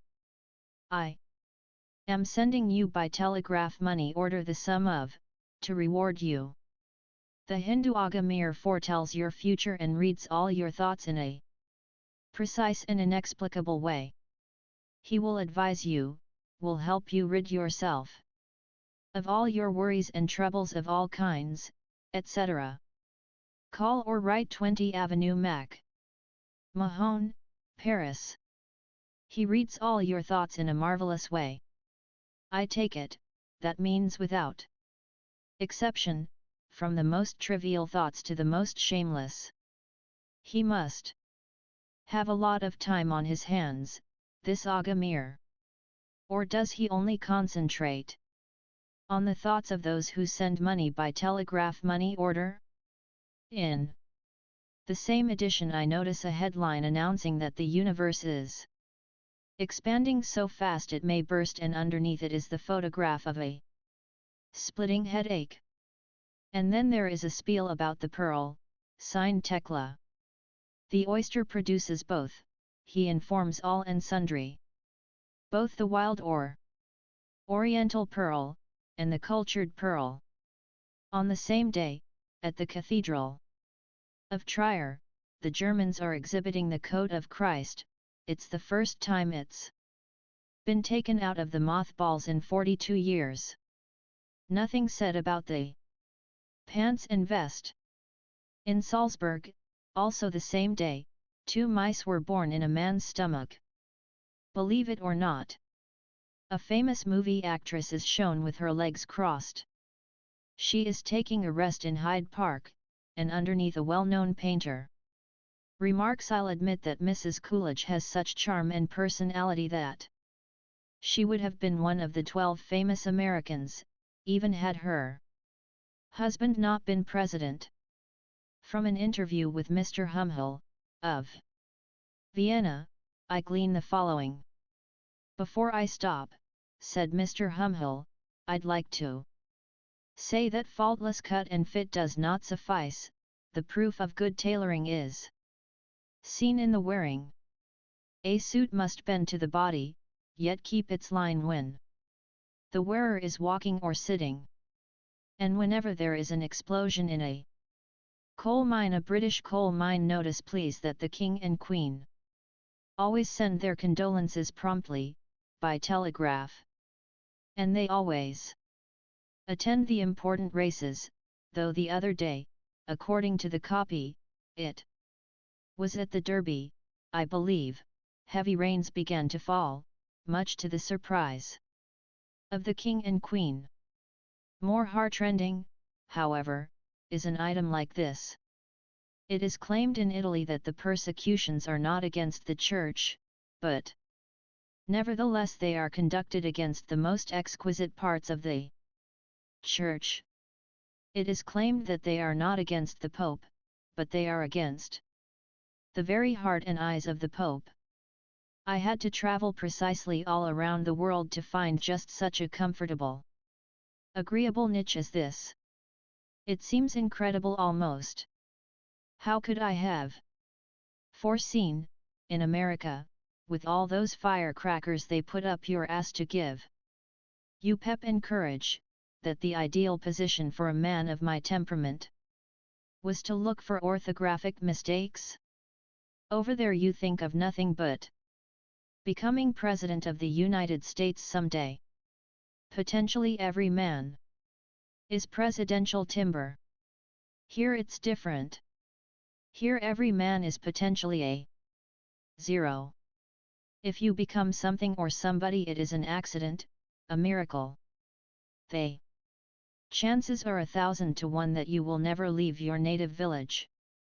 The chances are 1,000 to 1 that you'll have your legs shot off or your eyes blown out. Unless the miracle happens and you find yourself a general or a rear admiral. But it's just because the chances are all against you, just because there is so little hope, that life is sweet over here. Day by day. No yesterdays and no tomorrows. The barometer never changes, the flag is always at half-mast. You wear a piece of black crepe on your arm, you have a little ribbon in your buttonhole, and, if you are lucky enough to afford it, you buy yourself a pair of artificial lightweight limbs, aluminium preferably, which does not prevent you from enjoying an aperitif or looking at the animals in the zoo, or flirting with the vultures who sail up and down the boulevards always on the alert for fresh carrion. Time passes. If you're a stranger and your papers are in order, you can expose yourself to infection without fear of being contaminated. It is better, if possible, to have a proofreader's job. Come ca, tout s arrange. That means, that if you happen to be strolling home at 3 in the morning and you are intercepted by the bicycle cops, you can snap your fingers at them. In the morning, when the market is in swing, you can buy Belgian eggs, at 50 centimes a piece. A proof reader doesn't get up usually until noon, or a little after. It's well to choose a hotel near a cinema, because if you have a tendency to oversleep, the bells will wake you up in time for the matinee. Or if you can't find a hotel near a cinema, choose one near a cemetery, it comes to the same thing. Above all, never despair. ILNE foe. Jamma die Spur. Which is what I try to din into Karl and Van Norden every night. A world without hope. But no despair. It's as though I had been converted to a new religion, as though I were making an annual novena every night to Our Lady of Solace. I can't imagine what there would be to gain if I were made editor of the paper, or even president of the United States. I'm up a blind alley, and it's cozy and comfortable. With a piece of copy in my hand, I listen to the music around me. The hum and drone of voices, the tinkle of the linotype machines, as if there were 1,000 silver bracelets passing through a ringer. Now and then a rat scurries past our feet, or a cockroach descends the wall in front of us, moving nimbly and gingerly on his delicate legs. The events of the day are slid under your nose, quietly, unostentatiously, with, now and then, a byline to mark the presence of a human hand, an ego, a touch of vanity. The procession passes serenely, like a cortege entering the cemetery gates. The paper under the copy desk is so thick that it almost feels like a carpet with a soft nap. Under Van Norden's desk it is stained with brown shoes. Around 11 o'clock the peanut vendor arrives, a half-wit of an Armenian who is also content with his lot in life. Now and then I get a cablegram from Mona, saying that she's arriving on the next boat. Letter following, it always says, "It's been going on like this for 9 months, but I never see her name in the list of boat arrivals, nor does the garçon ever bring me a letter on a silver platter. I haven't any more expectations in that direction either. If she ever does arrive, she can look for me downstairs, just behind the lavatory. She'll probably tell me right away that it's unsanitary. That's the first thing that strikes an American woman about Europe, that it's unsanitary. Impossible for them to conceive of a paradise without modern plumbing. If they find a bedbug, they want to write a letter immediately to the Chamber of Commerce. How am I ever going to explain to her that I'm contented here? She'll say I've become a degenerate. I know her line from beginning to end. She'll want to look for a studio with a garden attached and a bath tub, to be sure. She wants to be poor in a romantic way. I know her. But I'm prepared for her this time. There are days, nevertheless, when the sun is out and I get off the beaten path and think about her hungrily. Now and then, despite my grim satisfaction, I get to thinking about another way of life, get to wondering if it would make a difference having a young, restless creature by my side. The trouble is I can hardly remember what she looks like, nor even how it feels to have my arms around her. Everything that belongs to the past seems to have fallen into the sea. I have memories, but the images have lost their vividness. They seem dead and desultory, like time-bitten mummies stuck in a quagmire. If I try to recall my life in New York, I get a few splintered fragments, nightmarish and covered with verdigris. It seems as if my own proper existence had come to an end somewhere, just where exactly I can't make out. I'm not an American anymore, nor a New Yorker, and even less a European, or a Parisian. I haven't any allegiance, any responsibilities, any hatreds, any worries, any prejudices, any passion. I'm neither for nor against. I'm neutral. When we walk home of a night, the three of us, it often happens after the First, spasms of disgust that we get to talking about the condition of things. With the enthusiasm which only those who bear no active part in life can muster. What seems strange to me sometimes, when I crawl into bed, is that all this enthusiasm is engendered just to kill time, just to annihilate the 3/4 of an hour which it requires to walk from the office to Montparnasse. We might have the most brilliant, the most feasible ideas for the amelioration of this or that, but there is no vehicle to hitch them to. And what is more strange is that the absence of any relationship between ideas and living causes us no anguish, no discomfort. We have become so adjusted that, if tomorrow we were ordered to walk on our hands, we would do so without the slightest protest. Provided, of course, that the paper came out as usual, and that we touched our pay regularly. Otherwise nothing matters. Nothing. We have become orientalized. We have become coolies, white-collar coolies, silenced by a handful of rice each day. A special feature in American skulls, I was reading the other day, is the presence of the epactal bone, or os incae, Inca bone, in the occiput. The presence of this bone, so the savant went on to say, is due to a persistence of the transverse occipital suture which is usually closed in fetal life. Hence it is a sign of arrested development and indicative of an inferior race. The average cubical capacity of the American skull, so he went on to say, falls below that of the white, and rises above that of the black race.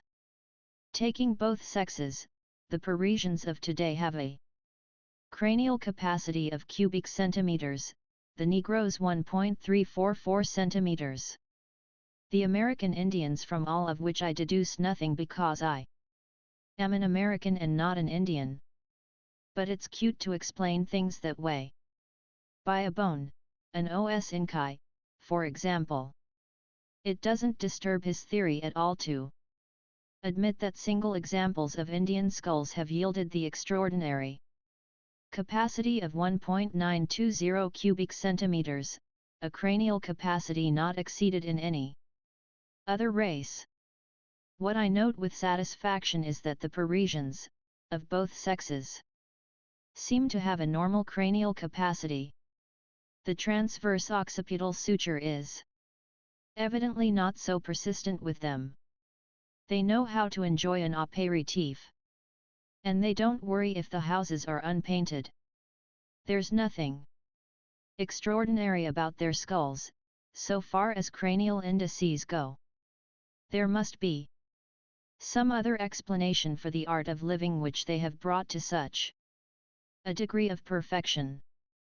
At Monsieur Paul's, the bistro across the way, there is a back room reserved for the newspapermen where we can eat on credit.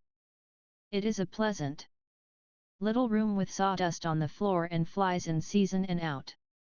When I say that it is reserved for the newspapermen, I don't mean to imply that we eat in privacy. On the contrary, it means that we have the privilege of associating with the whores and pimps who form the more substantial element of Monsieur Paul's clientele.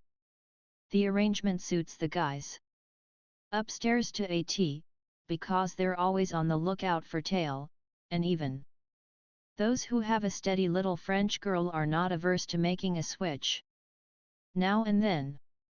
The principal thing is not to get a dose.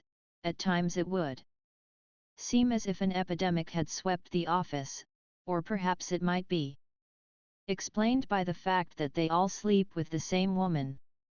Anyhow, it's gratifying to observe how miserable they can look when they are obliged to sit beside a pimp who, despite the little hardships of his profession, lives a life of luxury by comparison.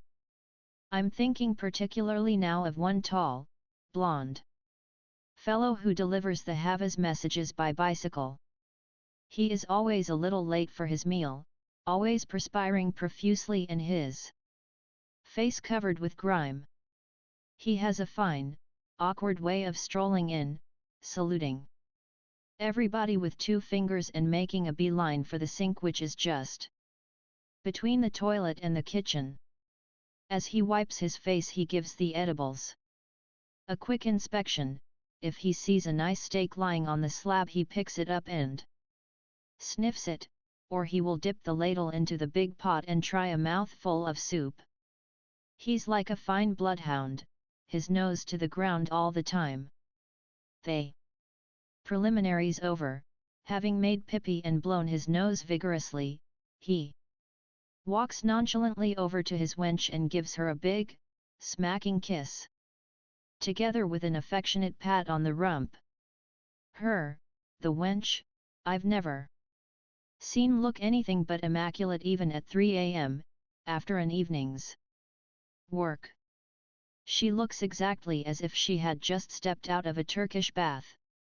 It's a pleasure to look at such healthy brutes, to see such repose, such affection, such appetite as they display. It's the evening meal I'm speaking of now, the little snack that she takes before entering upon her duties. In a little while, she will be obliged to take leave of her big blonde brute, to flop somewhere on the boulevard and sip her digestive. If the job is irksome or wearing or exhaustive, she certainly doesn't show it. When the big fellow arrives, hungry as a wolf, she puts her arms around him and kisses him hungrily. His eyes, nose, cheeks, hair, the back of his neck, she'd kiss his ass if it could be done publicly. She's grateful to him, that's evident. She's no wage slave. All through the meal she laughs convulsively. You wouldn't think she had a care in the world. And now and then, by way of affection, she gives him a resounding slap in the face, such a whack as would knock a proofreader spinning. They don't seem to be aware of anything but themselves and the food that they pack away in shovelsful. Such perfect contentment, such harmony, such mutual understanding, it drives Van Norden crazy to watch them.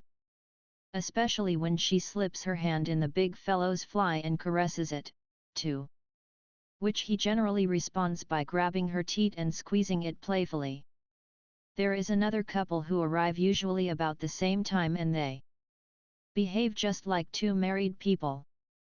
They have their spats, they wash their linen in public and after they've made things disagreeable for themselves and everybody else, after threats and curses and reproaches and recriminations, they make up for it by billing and cooing, just like a pair of turtle doves.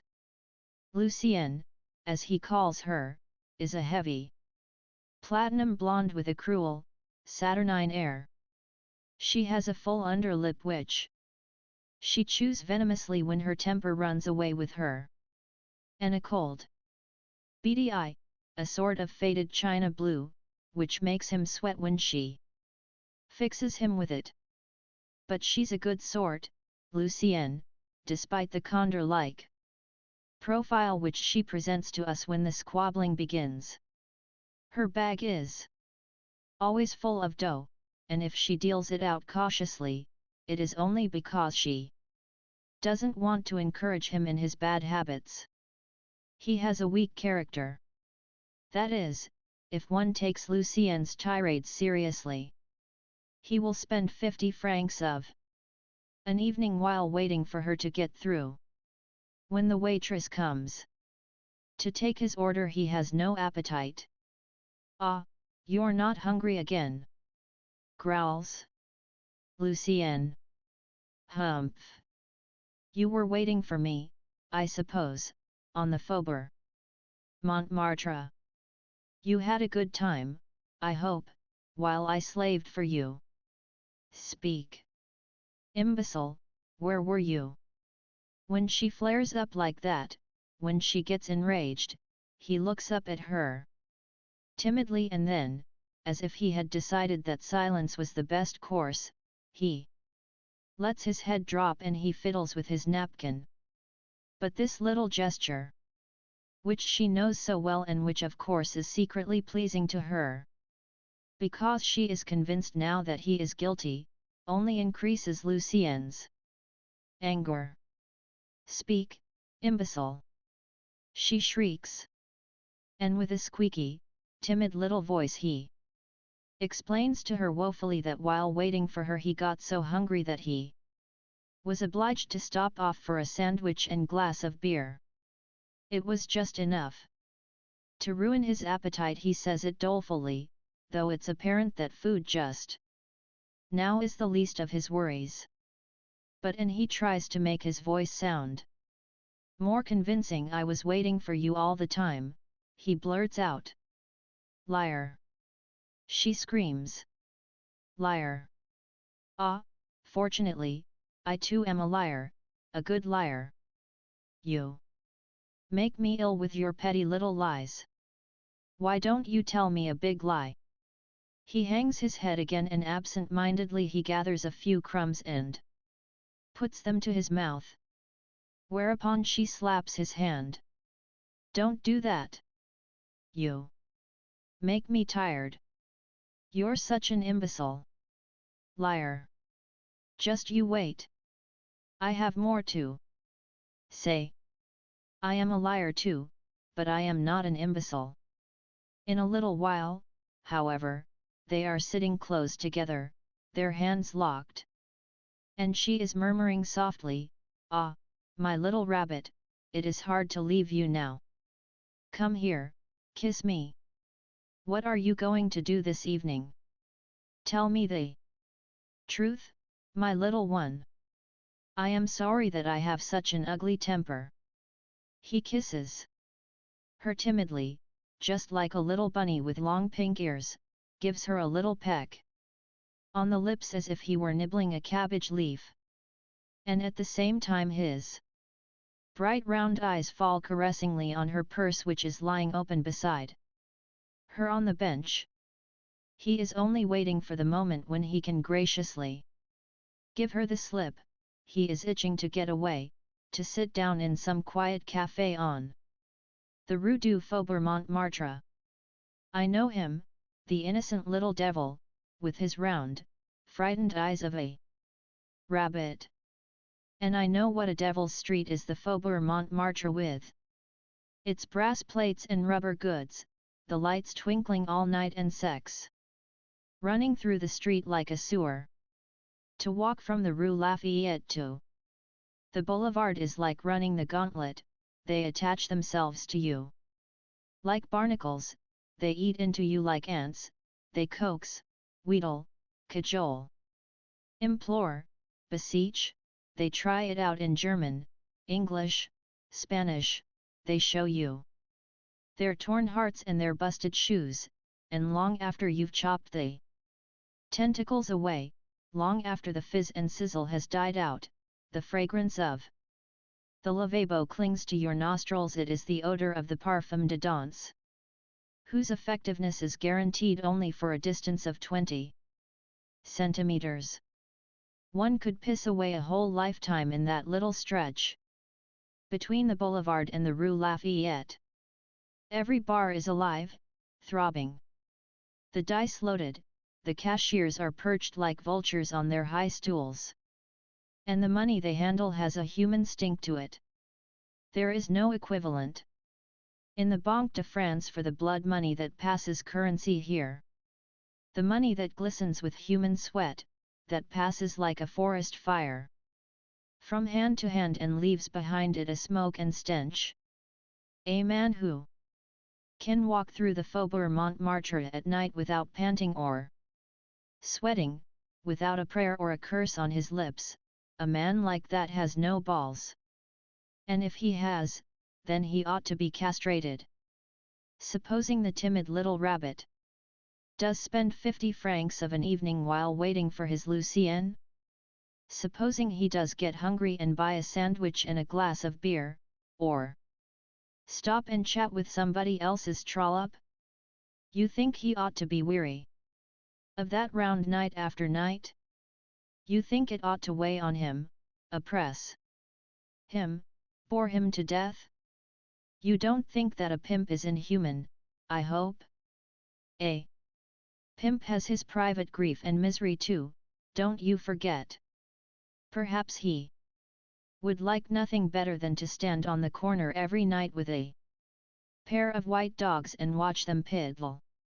Perhaps he would like it if, when he opened the door, he would see her there reading the Paris Soir, her eyes already a little heavy with sleep. Perhaps it isn't so wonderful, when he bends over his Lucienne, to taste another man's breath.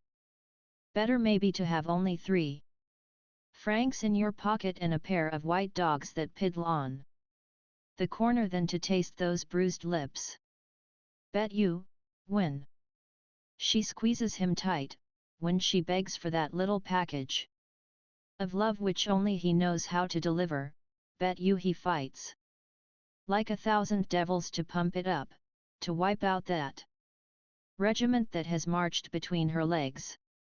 Maybe when he takes her body and practices a new tune, maybe it isn't all passion and curiosity with him, but a fight in the dark, a fight single-handed against the army that rushed the gates, the army that walked over her, trampled her, that left her with such a devouring hunger that not even a Rudolph Valentine could appease her. When I listen to the reproaches that are leveled against a girl like Lucienne, when I hear her being denigrated or despised because she is cold and mercenary, because she is too mechanical, or because she's in too great a hurry, or because this or because that, I say to myself, hold on there bozo. Not so fast. Remember that you are far back in the procession, remember that a whole army corps has laid siege to her, that she's been laid waste, plundered and pillaged. I say to myself, listen, bozo, don't begrudge the 50 francs you hand her because you know her pimp is pissing it away in the Faubourg Montmartre. It's her money and her pimp. It's blood money. It's money that'll never be taken out of circulation because there's nothing in the Banque de France to redeem it with. That's how I think about it often, when I'm seated in my little niche juggling the Havas reports or untangling the cables from Chicago, London, and Montreal. In between the rubber and silk markets and the Winnipeg grains there oozes a little of the fizz and sizzle of the Faubourg Montmartre.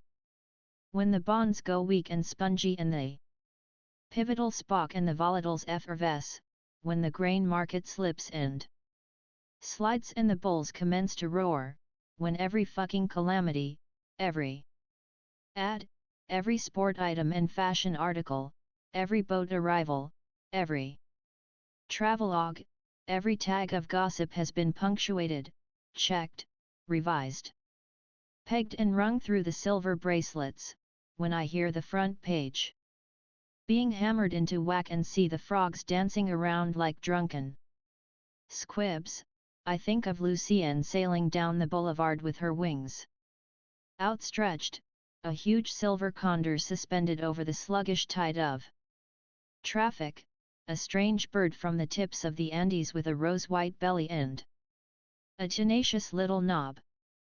Sometimes I walk home alone and I follow her through the dark streets, follow her through the court of the Louvre, over the Pont des Arts, through the arcade, through the fence 145 and slits, the somnolence, the drugged whiteness, the grill of the Luxembourg, the tangled boughs, the snores and groans, the green slats, the strum and tinkle, the points of the stars, the spangles, the jetties, the blue and white striped awnings that she brushed with the tips of her wings. In the blue of an electric dawn the peanut shells look wan and crumpled, along the beach. At Montparnasse the water lilies bend and break. When the tide is on the ebb and only a few syphilitic mermaids are left stranded in the muck, the dome looks like a shooting gallery that's been struck by a cyclone. Everything is slowly dribbling back to the sewer. For about an hour there is a death-like calm during which the vomit is mopped up. Suddenly the trees begin to screech. From one end of the boulevard to the other a demented song rises up. It is like the signal that announces the close of the exchange. What hopes there were are swept up. The moment has come to void the last bagful of urine. The day is sneaking in like a leper. One of the things to guard against when you work nights is not to break your schedule. If you don't get to bed before the birds begin to screech, it's useless to go to bed at all. This morning, having nothing better to do, I visited the Jardin des Plantes. Marvelous pelicans here from Chapultepec and peacocks with studded fans that look at you with silly eyes. Suddenly it began to rain. Returning to Montparnasse in the bus I noticed a little French woman opposite me who sat stiff and erect as if she were getting ready to preen herself. She sat on the edge of the seat as if she feared to crush her gorgeous tail. Marvelous, I thought, if suddenly she shook herself and from her derriere there sprung open a huge studded fan with long silken plumes. At the Café de l'Avenue, where I stopped for a bite, a woman with a swollen stomach tries to interest me in her condition. She would like me to go to a room with her and while away an hour or two. It is the first time I have ever been propositioned by a pregnant woman. I am almost tempted to try it. As soon as the baby is born and handed over to the authorities, she will go back to her trade, she says. She makes hats. Observing that my interest is waning, she takes my hand and puts it on her abdomen. I feel something stirring inside. It takes my appetite away. I have never seen a place like Paris for varieties of sexual provender. As soon as a woman loses a front tooth or an eye or a leg, she goes on the loose. In America she'd starve to death if she had nothing to recommend her but a mutilation. Here it is different. A missing tooth or a nose eaten away or a fallen womb, any misfortune that aggravates the natural homeliness of a female, seems to be regarded as an added spice, a stimulant for the jaded appetites of the male. I am speaking naturally of that world, which is peculiar to the big cities, the world of men and women whose last drop of juice has been squeezed out by the machine, the martyrs of modern progress. It is this mass of bones and collar buttons which the painter finds so difficult to put flesh on. It is only later, in the afternoon, when I find myself in an art gallery on the Rue d'Assise, surrounded by the men and women of Matisse, that I am drawn back again to the proper precincts of the human world. On the threshold of that big hall whose walls are now ablaze, I pause a moment to recover from the shock which one experiences when the habitual grey of the world is rent asunder and the colour of life splashes forth in song and poem. I find myself in a world so natural, so complete, that I am lost. I have the sensation of being immersed in the very plexus of life, focal from whatever place, position or attitude I take my stance. Lost as when once I sank into the quick of a budding grove and seated in the dining room of that enormous world of Balbuck, I caught for the first time the profound meaning of those interior stills which manifest their presence through the exorcism of sight and touch. Standing on the threshold of that world which Matisse has created, I re-experienced the power of that revelation which had permitted Proust 149 to so deform the picture of life that only those who, like himself, are sensible to the alchemy of sound and sense, are capable of transforming the negative reality of life into the substantial and significant outlines of art. Only those who can admit the light into their gizzards can translate what is there in the heart. Vividly now I recall how the glint and sparkle of light caroming from the massive chandeliers splintered and ran blood, flecking the tips of the waves that beat monotonously on the dull gold outside the windows. On the beach, masts and chimneys interlaced, and like a fuliginous shadow the figure of Albertine gliding through the surf, fusing into the mysterious quick and prism of a protoplasmic realm, uniting her shadow to the dream and harbinger of death. With the close of day, pain rising like a mist from the earth, sorrow closing in, shuttering the endless vista of sea and sky. Two waxen hands lying lifelessly on the bedspread and along the pale veins the fluted murmur of a shell repeating the legend of its birth.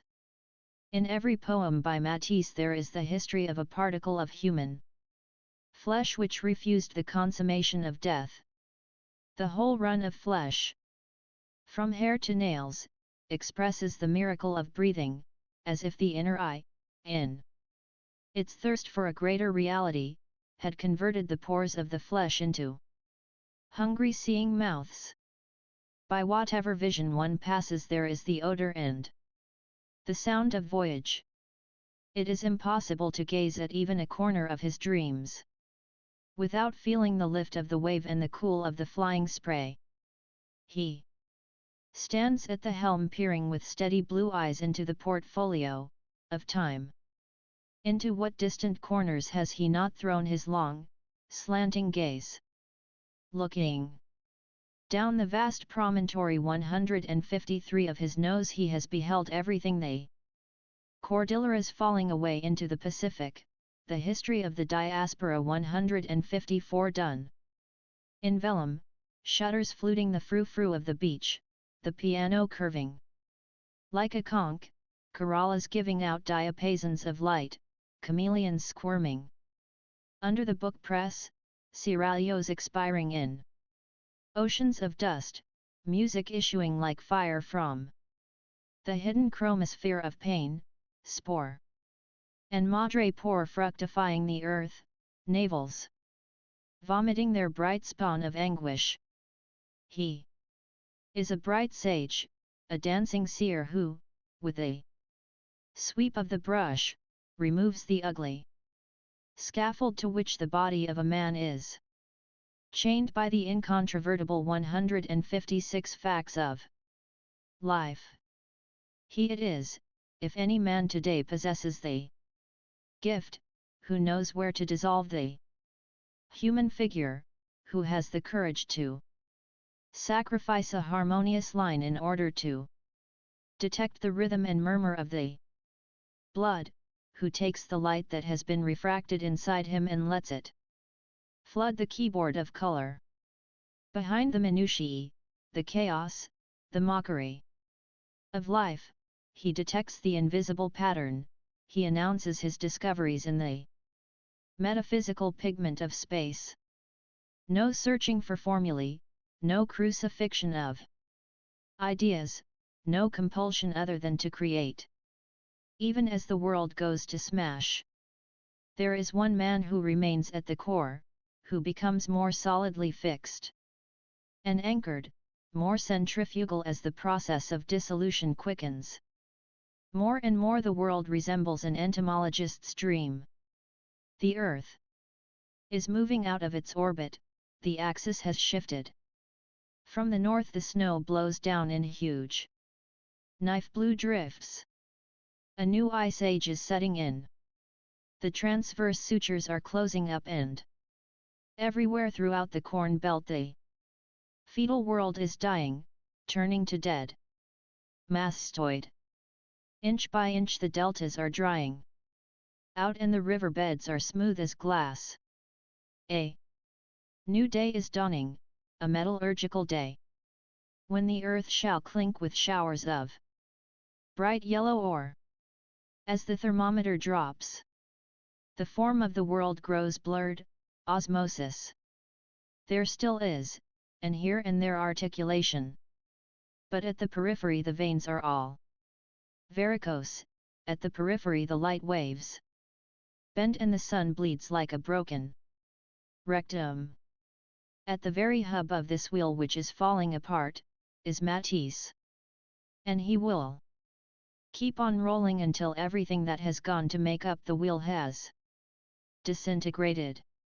He has already rolled over a goodly portion of the globe, over Persia and India and China, and like a magnet he has attached to himself microscopic particles from Kurd, Baluchistan, Timbuktu, Somaliland, Angkor, Tierra del Fuego. The odalisks he has studded with malachite and jasper, their flesh veiled with 1,000 eyes, perfumed eyes dipped in the sperm of whales. Wherever a breeze stirs there are breasts as cool as jelly, white pigeons come to flutter and rut in the ice-blue veins of the Himalayas. The wallpaper with which the men of science have covered the world of reality is falling to tatters. The grand whorehouse which they have made of life requires no decoration, it is essential only that the drains function adequately. Beauty. That feline beauty which has us by the balls in America, is finished. 2. Fathom the new reality, it is first necessary to dismantle the drains, to lay open the gangrened ducts which compose the genito-urinary system that supplies the excreta of art. The odor of the day is permanganate and formaldehyde. The drains are clogged with strangled embryos. The world of Matisse is still beautiful in an old-fashioned bedroom way. There is not a ball bearing in evidence, nor a boilerplate, nor a piston, nor a monkey wrench. It is the same old world that went gaily to the bois in the pastoral days of wine and fornication. I find it soothing and refreshing to move amongst these creatures with live, breathing pores whose background is stable and solid as light itself. I feel it poignantly when I walk along the Boulevard de la Madeleine and the whores rustle beside me, when just to glance at them causes me to tremble. Is it because they are exotic or well-nourished? No, it is rare to find a beautiful woman along the Boulevard de la Madeleine. But in Matisse, in the exploration of his brush, there is the trembling glitter of a world which demands only the presence of the female to crystallize the most fugitive aspirations. To come upon a woman offering herself outside a urinal, where there are advertised cigarette papers, rum, acrobats, horse races, where the heavy foliage of the trees breaks the heavy mass of walls and roofs, is an experience that begins where the boundaries of the known world leave off. In the evening now and then, skirting the cemetery walls, I stumble upon the phantom odalisks of Matisse fastened to the trees, their tangled manes drenched with sap. A few feet away, removed by incalculable eons of time, lies the prone and mummy-swathed ghost of Baudelaire, of a whole world that will belch no more. In the dusky corners of cafes are men and women with hands locked, their loins slather-flecked. Nearby stands the garçon with his apron full of sous, waiting patiently for the entr'acte in order to fall upon his wife and gouge her. Even as the world falls apart, the Paris that belongs to Matisse shudders with bright, gasping orgasms, the air itself is steady with a stagnant sperm, the trees tangled like hair. On its wobbly axle the wheel rolls steadily downhill, there are no brakes, no ball bearings, no balloon tires. The wheel is falling apart, but the revolution is intact. Out of a clear sky there comes one day a letter from Boris whom I have not seen for months and months. It is a strange document and I don't pretend to understand it all clearly. What happened between us at any rate, as far as I go, is that you touched me, touched my life, that is, at the one point where I am still alive, my death. By the emotional flow I went through. Another immersion. I lived again, alive. No longer by reminiscence, as I do with others, but alive. That's how it began. Not a word of greeting, no date, no address. Written in a thin, pompous scrawl on ruled paper torn out of a blank book. That is why, whether you like me or not, deep down I rather think you hate me. You are very close to me. By you I know how I died, I see myself dying again. I am dying. That is something more than to be dead simply. That may be the reason why I am so afraid to see you. You may have played the trick on me, and died. Things happen so fast nowadays. I'm reading it over, line by line, standing by the stones. It sounds nutty to me, all this palaver about life and death and things happening so fast. Nothing is happening that I can see, except the usual calamities on the front page. He's been living all by himself for the last 6 months, tucked away in a cheap little room, probably holding telepathic communication with Kronstadt. He talks about the line falling back, the sector evacuated, and so on and so forth, as though he were dug into a trench and writing a report to headquarters. He probably had his frock coat on when he sat down to pen his missive, and he probably rubbed his hands a few times as he used to do when a customer was calling to rent the apartment. The reason I wanted you to commit suicide. He begins again. At that I burst out laughing. He used to walk up and down with one hand stuck in the tail flap of his frock coat at the Villa Borghese, or at Kronstadt's. Wherever there was deck space, as it were, and reel off this nonsense about living and dying to his heart's content. I never understood a word of it, I must confess, but it was a good show and, being a Gentile, I was naturally interested in what went on in that menagerie of a brain pan. Sometimes he would lie on his couch full length, exhausted by the surge of ideas that swept through his noodle. His feet just grazed the book rack where he kept his Plato and Spinoza. He couldn't understand why I had no use for them. I must say he made them sound interesting, though what it was all about I hadn't the least idea. Sometimes I would glance at a volume furtively, to check up on these wild ideas which he imputed to them, but the connection was frail, tenuous. He had a language all his own, Boris, that is, when I had him alone, but when I listened to Kronstadt it seemed to me that Boris had plagiarized his wonderful ideas. They talked a sort of higher mathematics, these two. Nothing of flesh and blood ever crept in, it was weird, ghostly, ghoulishly abstract. When they got on to the dying business, it sounded a little more concrete. After all, a cleaver or a meat axe has to have a handle. I enjoyed those sessions immensely. It was the first time in my life that death had ever seemed fascinating to me, all these abstract deaths which involved a bloodless sort of agony. Now and then they would compliment me on being alive, but in such a way that I felt embarrassed. They made me feel that I was alive in the 19th century, a sort of atavistic remnant, a romantic shred, a soulful pithecanthropus erectus. 160. Boris especially seemed to get a great kick out of touching me. He wanted me to be alive so that he could die to his heart's content.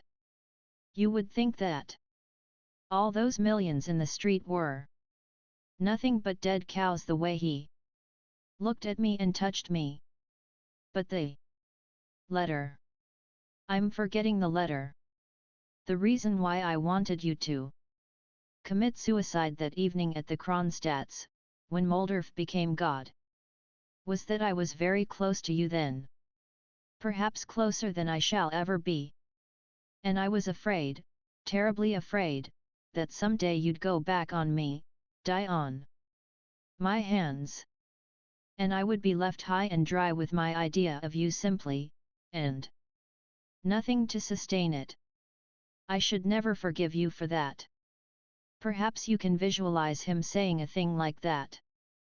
Myself, it's not clear what his idea of me was, or at any rate, it's clear that I was just pure idea. An idea that kept itself alive without food. He never attached much importance, Boris, to the food problem. He tried to nourish me with ideas. Everything was idea. Just the same, when he had his heart set on renting the apartment, he wouldn't forget to put a new washer in the toilet. Anyway, he didn't want me to die on his hands. You must be life for me to the very end, so he writes. That is the only way in which you can sustain my idea of you. Because you have gotten, as you see, tied up with something so vital to me, I do not think I shall ever shake you off. Nor do I wish to. I want you to live more vitally every day, as I am dead. That is why, when I speak of you to others, I am just a bit ashamed. It's hard to talk of oneself so intimately. You would imagine perhaps that he was anxious to see me, or that he would like to know what I was doing, but no, not a line about the concrete or the personal, except in this living dying language, nothing but this little message. From the trenches, this whiff of poison gas to apprise all and sundry that the war was still on. I sometimes ask myself how it happens that I attract nothing but crack-brained individuals, neurasthenics, neurotics, psychopaths and Jews especially. There must be something in a healthy Gentile that excites the Jewish mind, like when he sees sour black bread. There was Moldorf, for example, who had made himself God, according to Boris and Kronstadt. He positively hated me, the little viper, yet he couldn't stay away from me. He came round regularly for his little dose of insults. It was like a tonic to him. In the beginning, it's true, I was lenient with him. After all, he was paying me to listen to him. And though I never displayed much sympathy, I knew how to be silent when it involved a meal and a little pin money. After a while, however, seeing what a masochist he was, I permitted myself to laugh in his face now and then. That was like a whip for him. It made the grief and agony gush forth with renewed vigor. And perhaps everything would have gone smoothly between us if he had not felt it his duty to protect Tanya. But Tanya, being a Jewess, that brought up a moral question. He wanted me to stick to MLLE. Claude, for whom, I must admit, I had a genuine affection. He even gave me money occasionally to sleep with her. Until he realized that I was a hopeless lecher. I mention Tanya now because she's just got back from Russia just a few days ago. Sylvester remained behind to worm his way into a job. He's given up literature entirely. He's dedicated himself to the new utopia. Tanya wants me to go back there with her, to the Crimea. Preferably, and start a new life. We had a fine drinking bout up in Carl's room the other day, discussing the possibilities. I wanted to know what I could do for a living back there if I could be a proofreader, for example. She said I didn't need to worry about what I would do. They would find a job for me as long as I was earnest and sincere.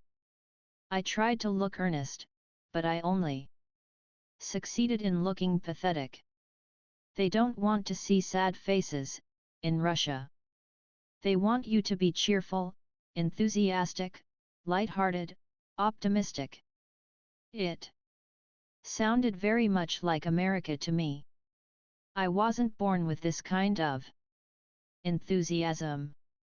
I didn't let on to her, of course, but secretly I was praying to be left alone, to go back to my little niche, and to stay there until the war breaks out.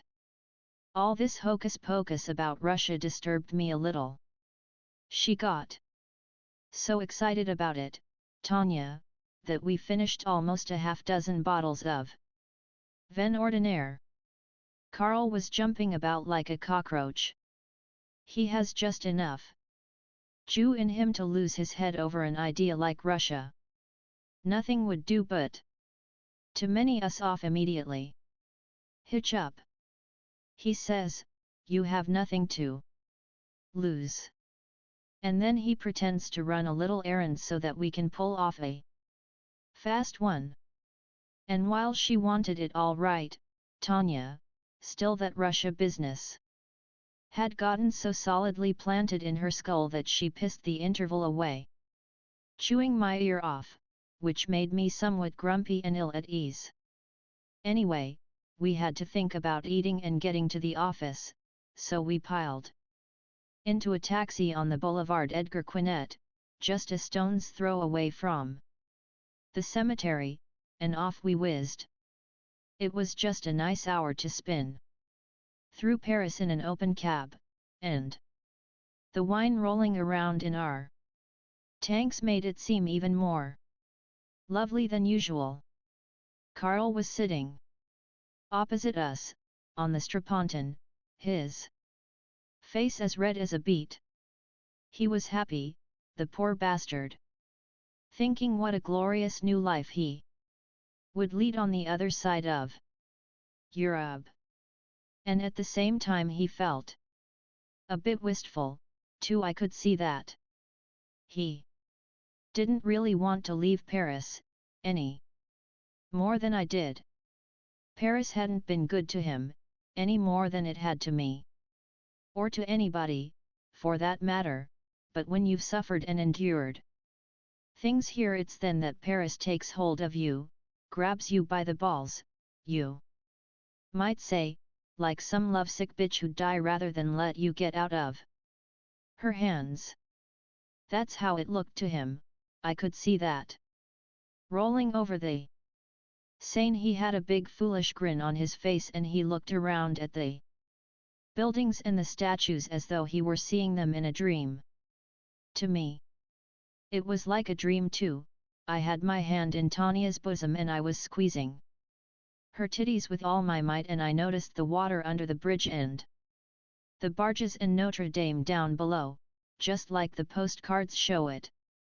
And I was thinking drunkenly to myself, that's how one gets fucked, but I was sly about it too, and I knew I wouldn't ever trade all this whirling about my head for Russia or heaven or anything on earth. It was a fine afternoon, I was thinking to myself, and soon we'd be pushing a feed down our bellies. And what could we order as a special treat? Some good heavy wine that would drown out all this Russia business. With a woman like Tanya, full of Sap and everything, they don't give a damn what happens to you once they get an idea in their heads. Let them go far enough and they'll pull the pants off you, right? In the taxi. It was grand though, milling through the traffic, our faces all smudged with rouge. And the wine gurgling like a sewer inside us. Especially when we swung into the Rue Lafitte, which is just wide enough to frame the little temple at the end of the street and above it the Sacré-Cœur, a kind of exotic jumble of architecture, a lucid French idea that gouges right through your drunkenness and leaves you swimming helplessly in the past, in a fluid dream that makes you wide awake and yet doesn't jar your nerves. With Tanya back on the scene, a steady job, the drunken talk about Russia, the walks home at night, and Paris in full summer, life seems to lift its head a little higher. That's why perhaps, a letter such as Boris sent me seems absolutely cockeyed. Most every day I meet Tanya around 5 o'clock, to have a porto with her, as she calls it. I let her take me to places I've never seen before, the swell bars around the Champs-Élysées where the sound of jazz and baby voices crooning seems to soak right through the mahogany woodwork. Even when you go to the lavabo, these pulpy, sappy strains pursue you, come floating into the cabinet through the ventilators and make life all soft soap and iridescent bubbles. And whether it's because Sylvester is away and she feels free now, or whatever it is, Tanya certainly tries to behave like an angel. You treated me lousy just before I went away, she says to me one day. Why did you want to act that way? I never did anything to hurt you, did I? We were getting sentimental, what with the soft lights and that creamy mahogany music seeping through the place. It was getting near time to go to work and we hadn't eaten yet. The stubs were lying there in front of us. 6 francs, 4.50, 7 francs, 2.50. I was counting them up mechanically and wondering too at the same time if I would like it better being a bartender. Often like that, when she was talking to me, gushing about Russia, the future, love, and all that crap, I'd get to thinking about the most irrelevant things, about shining shoes or being a lavatory attendant. Particularly I suppose because it was so cozy in these joints that she dragged me to, and it never occurred to me that I'd be stone sober and perhaps old and bent. No, I imagined always that the future, however modest, would be in just this sort of ambience, with the same tunes playing through my head and the glasses clinking and behind every shapely ass a trail of perfume a yard wide that would take the stink out of life, even downstairs in the lavabo. The strange thing is it never spoiled me trotting around to the swell bars with her like that. It was hard to leave her, certainly. I used to lead her around to the porch of a church near the office, and standing there in the dark we'd take a last embrace, she whispering to me, Jesus, what am I going to do now? She wanted me to quit the job so as I could make love night and day. She didn't even care about Russia anymore, just so long as we were together. But the moment I left her my head cleared. It was another kind of music, not so croony but good just the same, which greeted my ears when I pushed through the swinging door. And another kind of perfume. Not just a yard wide, but omnipresent, a sort of sweat and patchouli that seemed to come from the machines. Coming in with a skinful, as I usually did, it was like dropping suddenly to a low altitude. Generally I made a Beeline for the toilet that braced me up rather. It was a little cooler there. Or else the sound of water running made it seem so. It was always a cold douche, the toilet. It was real. Before you got inside you had to pass a line of Frenchmen peeling off their clothes. Ugh! But they stank, those devils. And they were well paid for it, too. But there they were, stripped down. Some in long underwear, some with beards, most of them pale, skinny rats. With lead in their veins. Inside the toilet you could take an inventory of their idle thoughts. The walls were crowded with sketches and epithets, all of